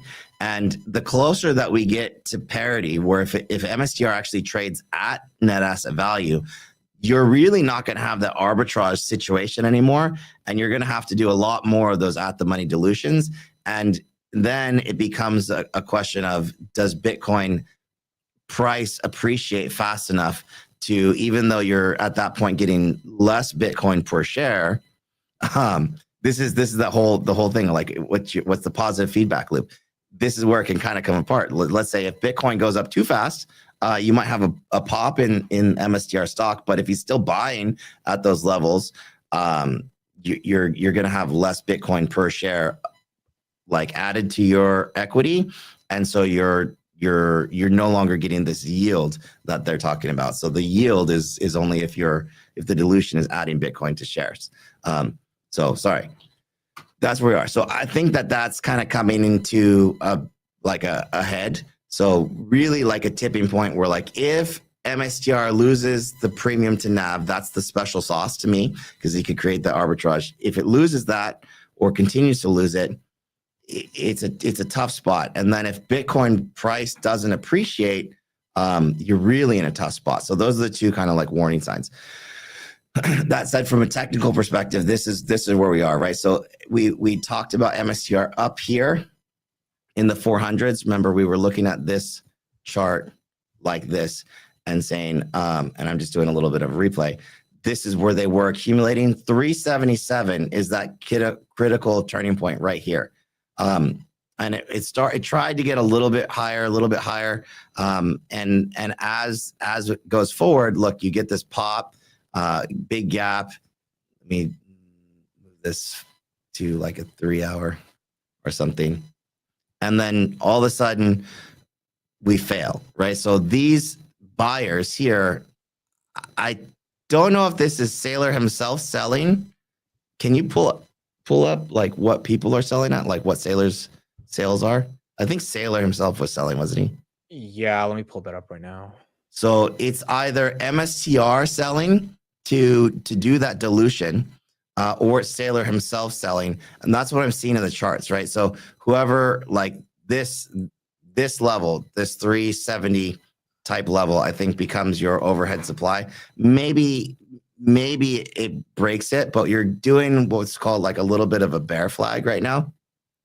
So, and that's just my perspective.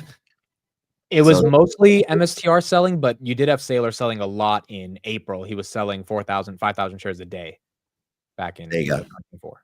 So you can see that, you could track that, right? So even if this comes up a little bit more and retests into the same area, you'll have what's called like a bear flag, and it could pop up and then set you up for a big, like whoopsies kind of setup. So this, I think here at 270, there's a big session gap. So technically, this is what we were looking for before, what I was looking for. Sorry, what I was looking for to fill this gap. I'm still kind of looking for that, right? But again, you're up here. Look at this. This is just clean, right? Like from a technical rejection perspective, I mean, it doesn't get a lot cleaner than this. So resistance, support. Now this is resistance. Like that's just clear to me that this is now that resistance level. So I would still say, okay, you can.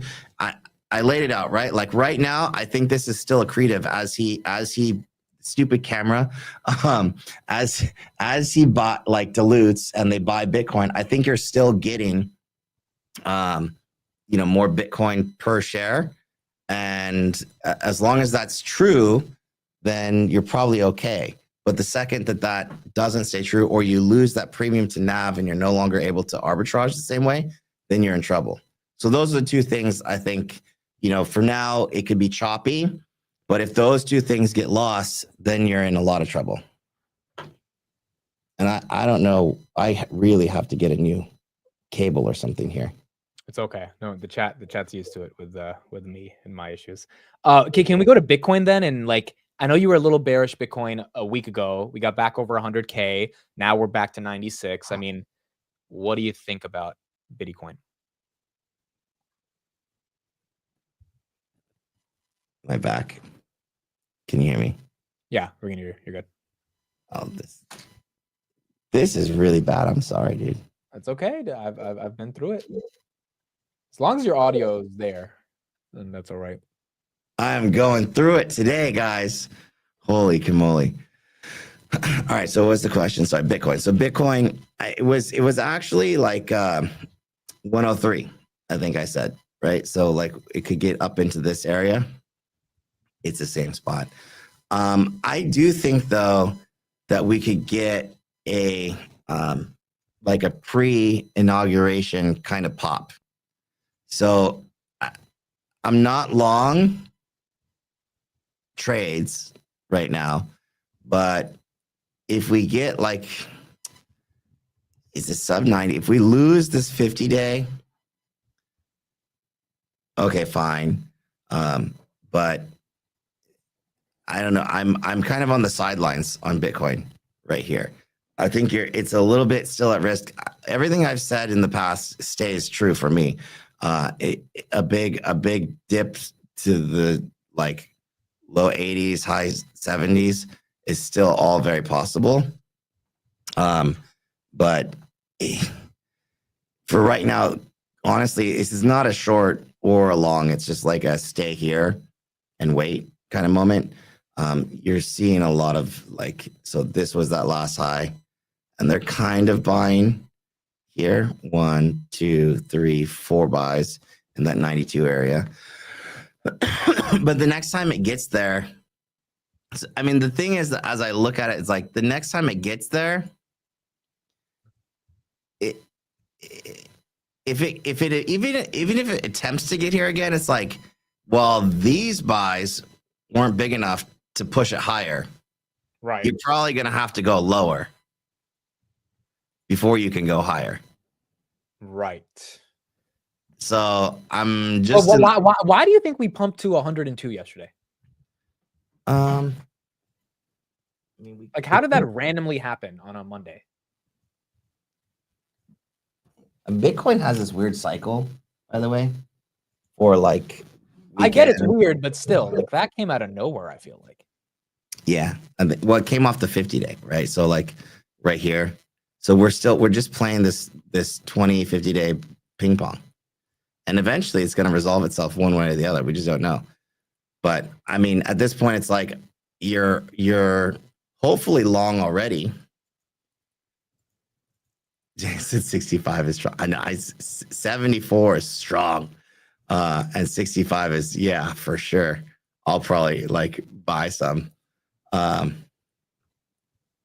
yeah, we're basically, what is this fib? No, so this is from this 2021 all-time high breakout.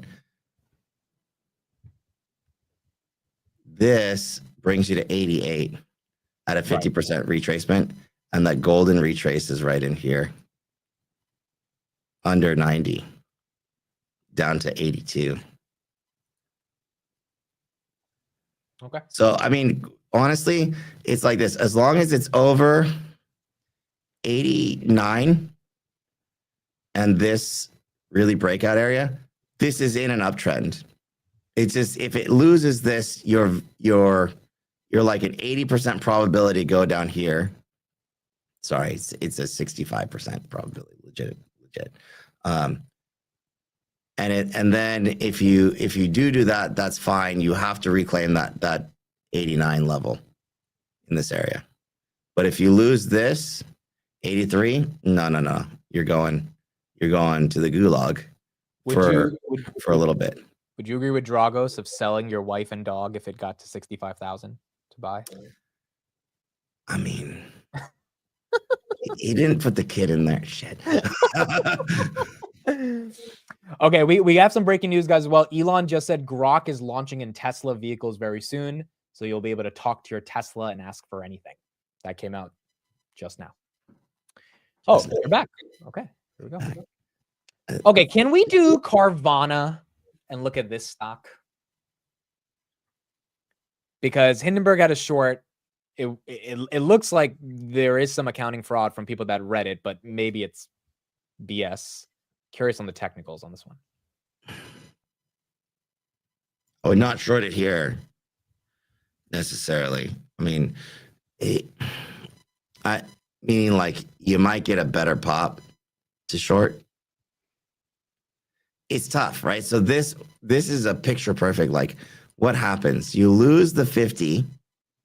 You've lost it. Now it's gone sideways. does that actually end up being like a full-blown failure? I don't know. This is trappy. Like it could go like this and then very much like that. So a lot of the charts are just, they're setting up. Okay, computer. I don't trade this. I wouldn't trade this here. This is one that was down 99% and up like 5,000%, right? Yep.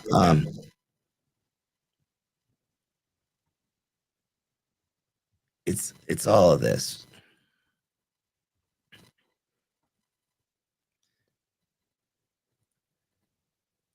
I guess the question is, what's their price target? Like, what if they're already at their price target? Yeah, they could be. I would imagine they think this thing's going to zero, but Carvana's not going to zero. I would low-key say this is probably the one that's like is legit going to survive.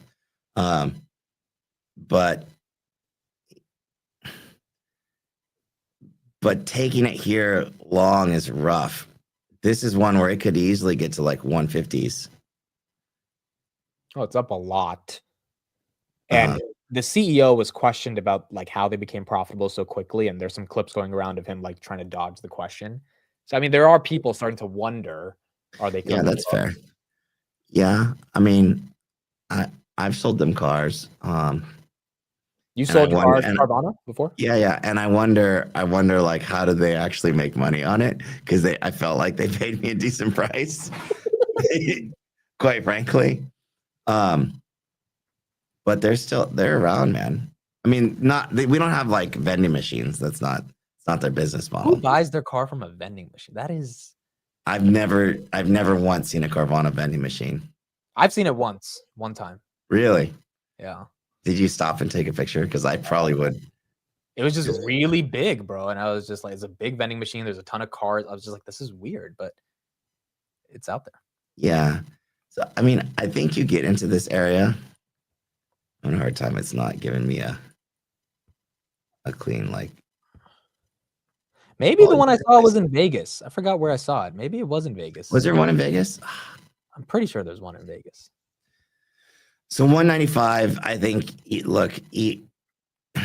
this is one where like this thing flies crazy. It could be, this is a low float, I believe, stock. It could be 150 from 200 in a week. It's a wild stock. TJ, Happy New Year, brother. TJ. Happy New Year, brother. Okay, so can we do Square now? So a lot of people have been pinging me about Square. So I reluctantly sold a Square. I think this is one where it's like the only reason that I'm not like jumping back in is because like one, I kind of like Hood better, but like two, my thesis, by the way, doesn't change on this. I really need it over that 94 area. 92 is good for like a retest right in here, or sorry, this is right there, right? So 87. So you tag this high, bing, right there, hit it, bounce, but we're not out of the woods yet. And I think this is trappy. So we're not out of the woods yet. So you're still inside this 20 and 50-day simple moving average. And again, if you guys have been following like the stuff that we do here, one of the things about those simple moving averages that I want to take a trade when they're expanding, when the distance between them, that is expanding. And right now, if you look at Square, the distance was expanding, right?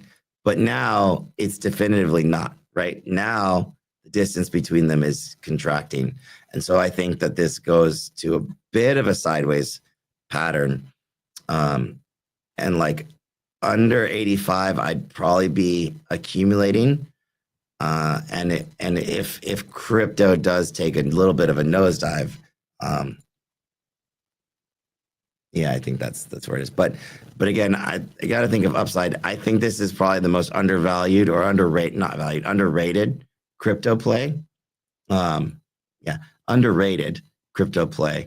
But at that level, maybe there's a better one, right? You know, a lot of the Wall Street firms like Bernstein, they're naming this as their top pick. 2025. I don't hate it, right? Like I don't hate it at all. And again, 87, if it's holding this general area, it's like PayPal, right? Like this and PayPal are both in that kind of same boat right now. Do you want to look at PayPal? So once those simple moving averages start to expand, then I think you get the Momo. But until then, I don't know that you get the Momo. And it's more like consolidation. This is choppy. Yeah, this is like 88. This is TJ's payday right here, but man, let me tell you. Well, that if it's flat, it's great for wheeling. It is, yeah. Or slow chug to the upside. Okay, we got a bunch of other names. What time check? 2:40. How long can you say? How long is wifey going to be okay? Oh, dude, she already called and I like turned the phone off. 3:30. Does she know what you do every Tuesday with me? Like, does she know you're cheating on her with me in technicals every Tuesday? You know, I'd be like, can you pull up the stream? Are you watching? And she's like, no. Dude, does she ever watch you like do your Listen, bro, I don't know, like when you get a family and stuff and you're like, you know, ask TJ, like when people ask his wife what does your husband do, and they're like, stonks. I don't know. He does stocks. Wait, but how does that conversation go? Like when you guys go to like a dinner party with friends, like a new friend, what does she say you do? Stocks. But literally, like, the one word like comes up. He does stocks. Like what? What does that mean? I don't know. You have to ask. I would tell my wife to be like, well, he works in private equity because he's managing. Dude, she's managing all of our private equities. That like opens the door to this conversation that they just don't want to have, dude. I mean, at least mine doesn't want to have that conversation. Yeah. And I don't know. I guess saying YouTube is still kind of a stigma, like doing YouTube. But then you don't do YouTube. You do content, but mainly you trade. You know, that's what you do. Yeah, I do stocks, man. I'm happy with that, right? So if you said, what do you do? I do stocks. Right. I don't know. I don't even know how to describe it when people ask me. I'm just like, I talk a lot every day. And you're good at it. Hopefully. I'm okay at it. Okay, so let's do like 20 more minutes and I'll get you out of here. So okay. Rapid fire, last 20 minutes. CrowdStrike. I saw that one. So crowd, interesting. I'll give you another one here. So CrowdStrike, interesting. Consolidating. Again, I think this could get a dip, a little bit of a dip. He does Palantir. Yeah, you're right. You're right on the edge. So here, this 364, right? So you like people were selling here. It's just slightly over. I think security infosec is probably long-term, probably one of your best areas.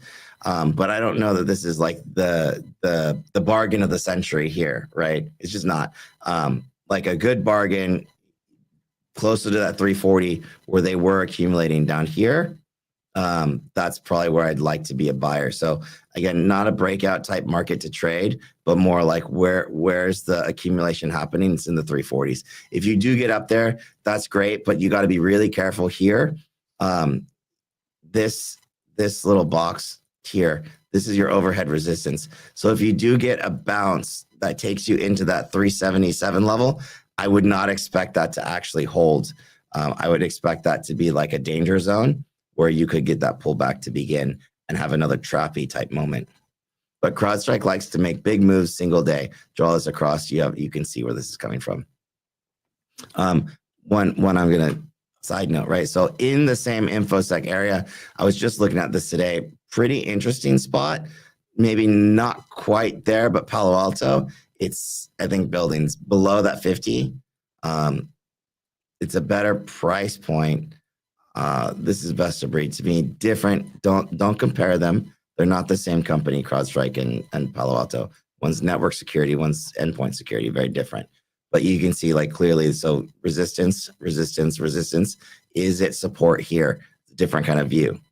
So I like this look a little better. If it loses it, cool. That's fine. If you like Palo Alto, it's always a good buy around the 200-day simple. But this is not a horrible place straight across here around this one sub 190 area. All right. Lily. Which, by the way, is a beautiful name for a girl. Lily, that's a great name. Yeah. Like that. It's a nice. Like if I met a girl named Lily, I would be like, damn. I hope you protect me from diabetes. You know what I'm saying? Because you're sweet, baby. It's not horrible. It's not horrible. It's not horrible. I thought of that on the spot. I swear, I thought of that on the spot. I'm not sure on Lily here. Like, again, good company, great pipeline, I believe. Dude, my tools are not. What the hell? That's killing me. Palantir's at 69 right now. Really? Damn. Yeah, we are. I feel like I gotta buy a share there just for the hell of it, bro. I feel like I have to. You good? So 380 was like that major pivot. I was trying to get. Oh, there it is. So 380. Did I say 380? I mean 780. Right here. This is like that last consolidation. In this area is 775. Right. So this from February 2024 through May 2024, big consolidation. I think you're coming in and you're testing that cohort of buyers, right? Like, so what do they do here now? And honestly, it looks like they're probably accumulating. The only thing about like, okay, so you're gonna sell a lot more. Are you gonna make more? I don't know. I kind of like HIMS and that whole area because I think they make the same and they get to sell more. I just don't know if Lily does it. But this is what I was saying to look for. So double bottom here, breakish, like double bottom here, not quite out of the weeds, but it is a lower high below your significant moving averages. This looks, dude, this looks constructive. It's not one where like you'd have to be patient on this, definitely. But in this area, 775 below 800. They're buying recently. So if you want to do some DD on the pipeline, I'm sure Lily has a great pipeline. They've not always, but like more recently had one. It's just the sector is not really in favor right now. Okay, Micron. Sell it. Oh, sell it? They already sold it. Damn, bro. Oh wait, no. What am I looking? I'm looking at a different chart. Is this Micron? Yeah, it was Micron. No, it pumped 10% in the morning, then it got sold off. Oh yeah, no, it was a buy. It was okay, so you could buy it back again. Yeah, that's fine. Did this report? Oh yeah, it did. Just reported December. No, they tanked on earnings, but they pumped because Jensen mentioned them last night. That's why they pumped. Yeah, I feel like this is just such a blip on the radar. It is a little blip on the radar. Then they didn't hold any of it. Am I looking at the right chart? No. Oh no, you're right. You are looking at the right one. No, I'm not. I wasn't. It's still in the Wayback Machine. That might have been what the problem was with Lily too. Nope, it's exactly there. Ooh, Lily is. Oh, it's still there. The Lily could be a buy. Like literally here. Because it's not break. So when I see this kind of stuff, I'm like, well, the sellers aren't aggressive enough to break it down. So it's got to go higher if they do want to short it. That's how I see this sometimes. Right. Just be careful. It's a high risk, high reward, or low. Anyways, your stop would have to be 750s right in here. So Micron, yes, sell it. You might get a better price in this 95s area.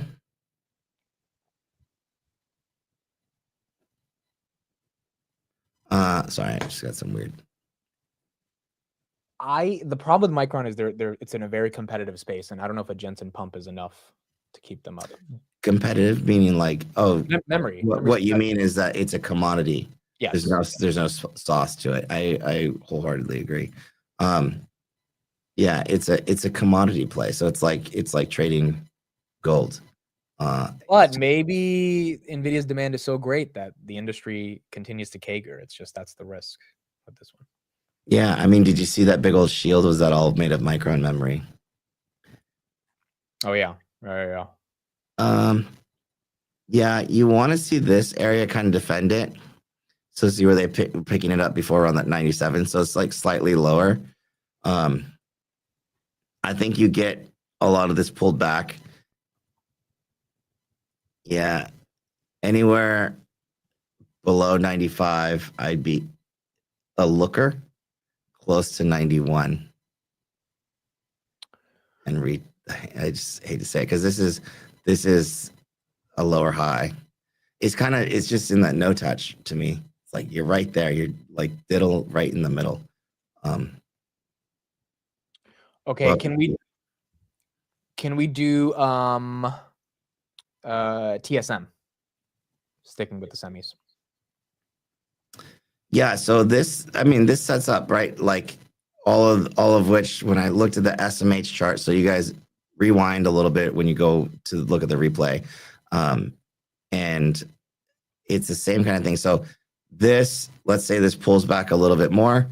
This is do you know what Wyckoff is? You probably have no idea what I'm talking about. No, I've heard of it before. I don't know too much about it, but I've heard about it.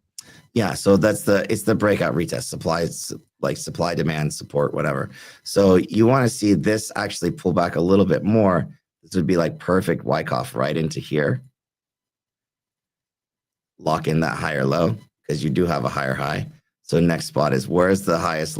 So if this is a higher high, the last low is here 195 or 196. So the lowest spot a higher low can show up is actually right on that 20-day. So this is exactly like the SMH chart. It's the next dip, the next like dip at all. Freaking camera. It's okay. Don't worry about it. Is probably a buy. Okay. Nubank. Oh, it's happening. This is slowly accumulating over the 20. I think this is a patient hold or accumulate.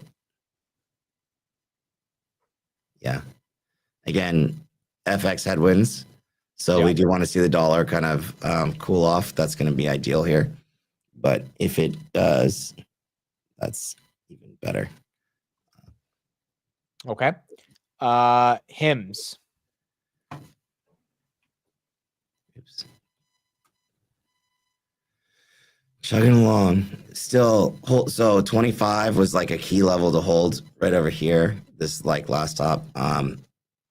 This is what I was talking about. So like the second higher low. So low, higher low, below a 50-day. This is like that pickup. Boom. And now we want to see it accumulate. Again, you want to see like another higher low and eventually breach that higher low and get on its merry way. But again, it's consolidating, not out of the weeds, but constructive. And they got a bunch of upgrades this week. Consolidating here. So eventually this will resolve to the upside, but your buys are closer to 25. I don't know if it'll resolve to the upside. I like it, so I have like a bias, I suppose. But yeah, you want to be like accumulating closer to 25s. All right, TMDX. Any thoughts on that one? Oh, it turned around. So shorts are covered. 200-week simple moving average. Look at it, it's got to 58, dude.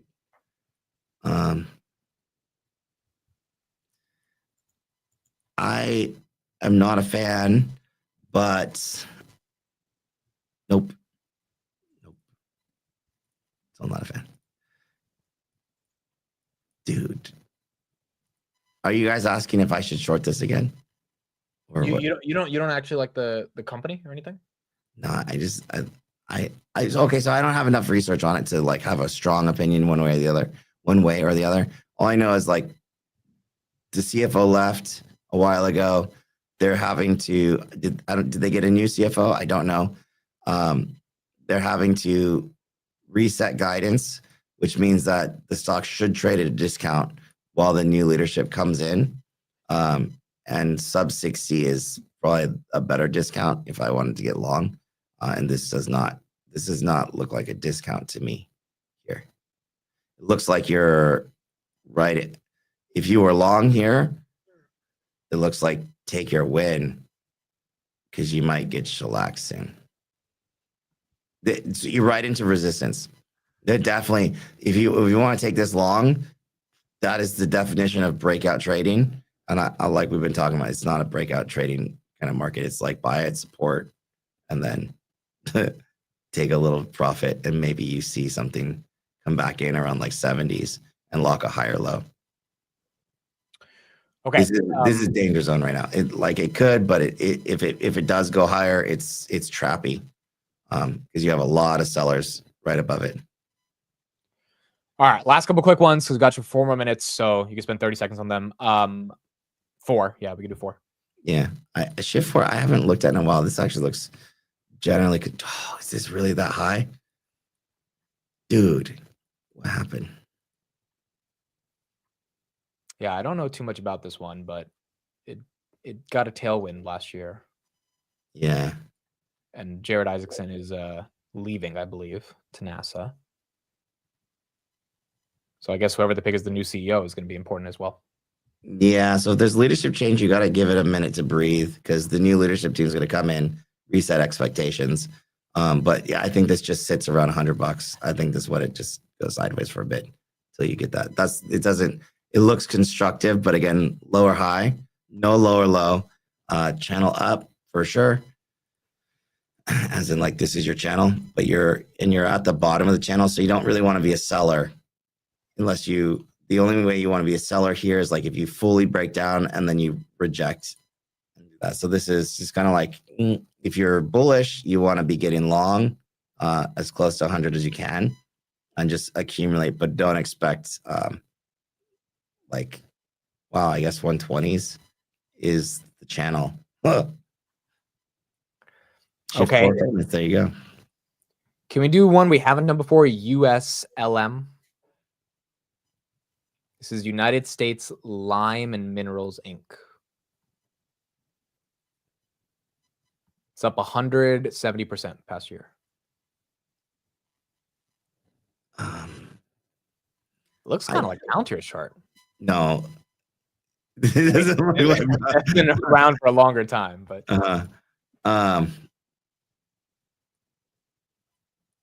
I don't know what happened, so I can't really have like a great perspective on this. Like, because there's something going on. It's down 27% from the highs. And I don't, this looks like an OTC. Is it? No. It's traded on the NASDAQ, I think. Is it? Yeah, NASDAQ. Yeah, it's traded on the NASDAQ. It's a $3.5 billion company. Yeah. I only like when I see these, I think there's nobody covers them. Yeah. Nobody covers this company. Is very much under the radar. It looks like commodity play. If it is a commodity play, then you have to wait for the dollar to cool off, which the dollar's like peak here. So it may be a bit of a buy, but that's your website. What the?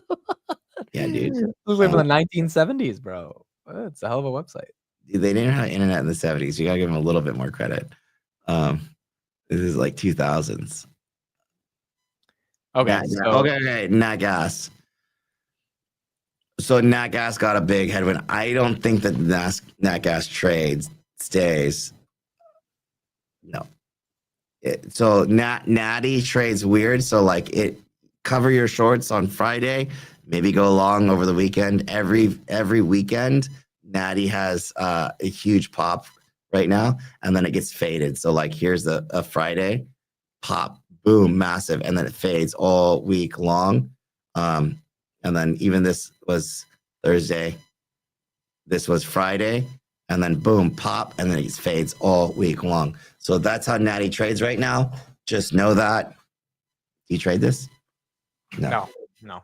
But I'm learning more about it. There's a lot of shenanigans about its massive cold front coming. Trading natural gas on weather is usually a losing proposition. I will just tell you that right now. So there you have it. All right, last one. I know, guys, we weren't able to do everything, but we just can't do everything at once. Estee Ladar. My buddy likes this stock. This is China exposure. Yes. You know this too. So is the resolution? So Chris, the question is, I made a resolution last year to no longer go dumpster diving in the stock market. The question is this a dumpster dive? I don't know. But stock chart is horrendous. It's really bad.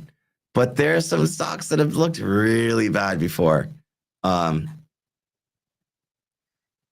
I think you know that.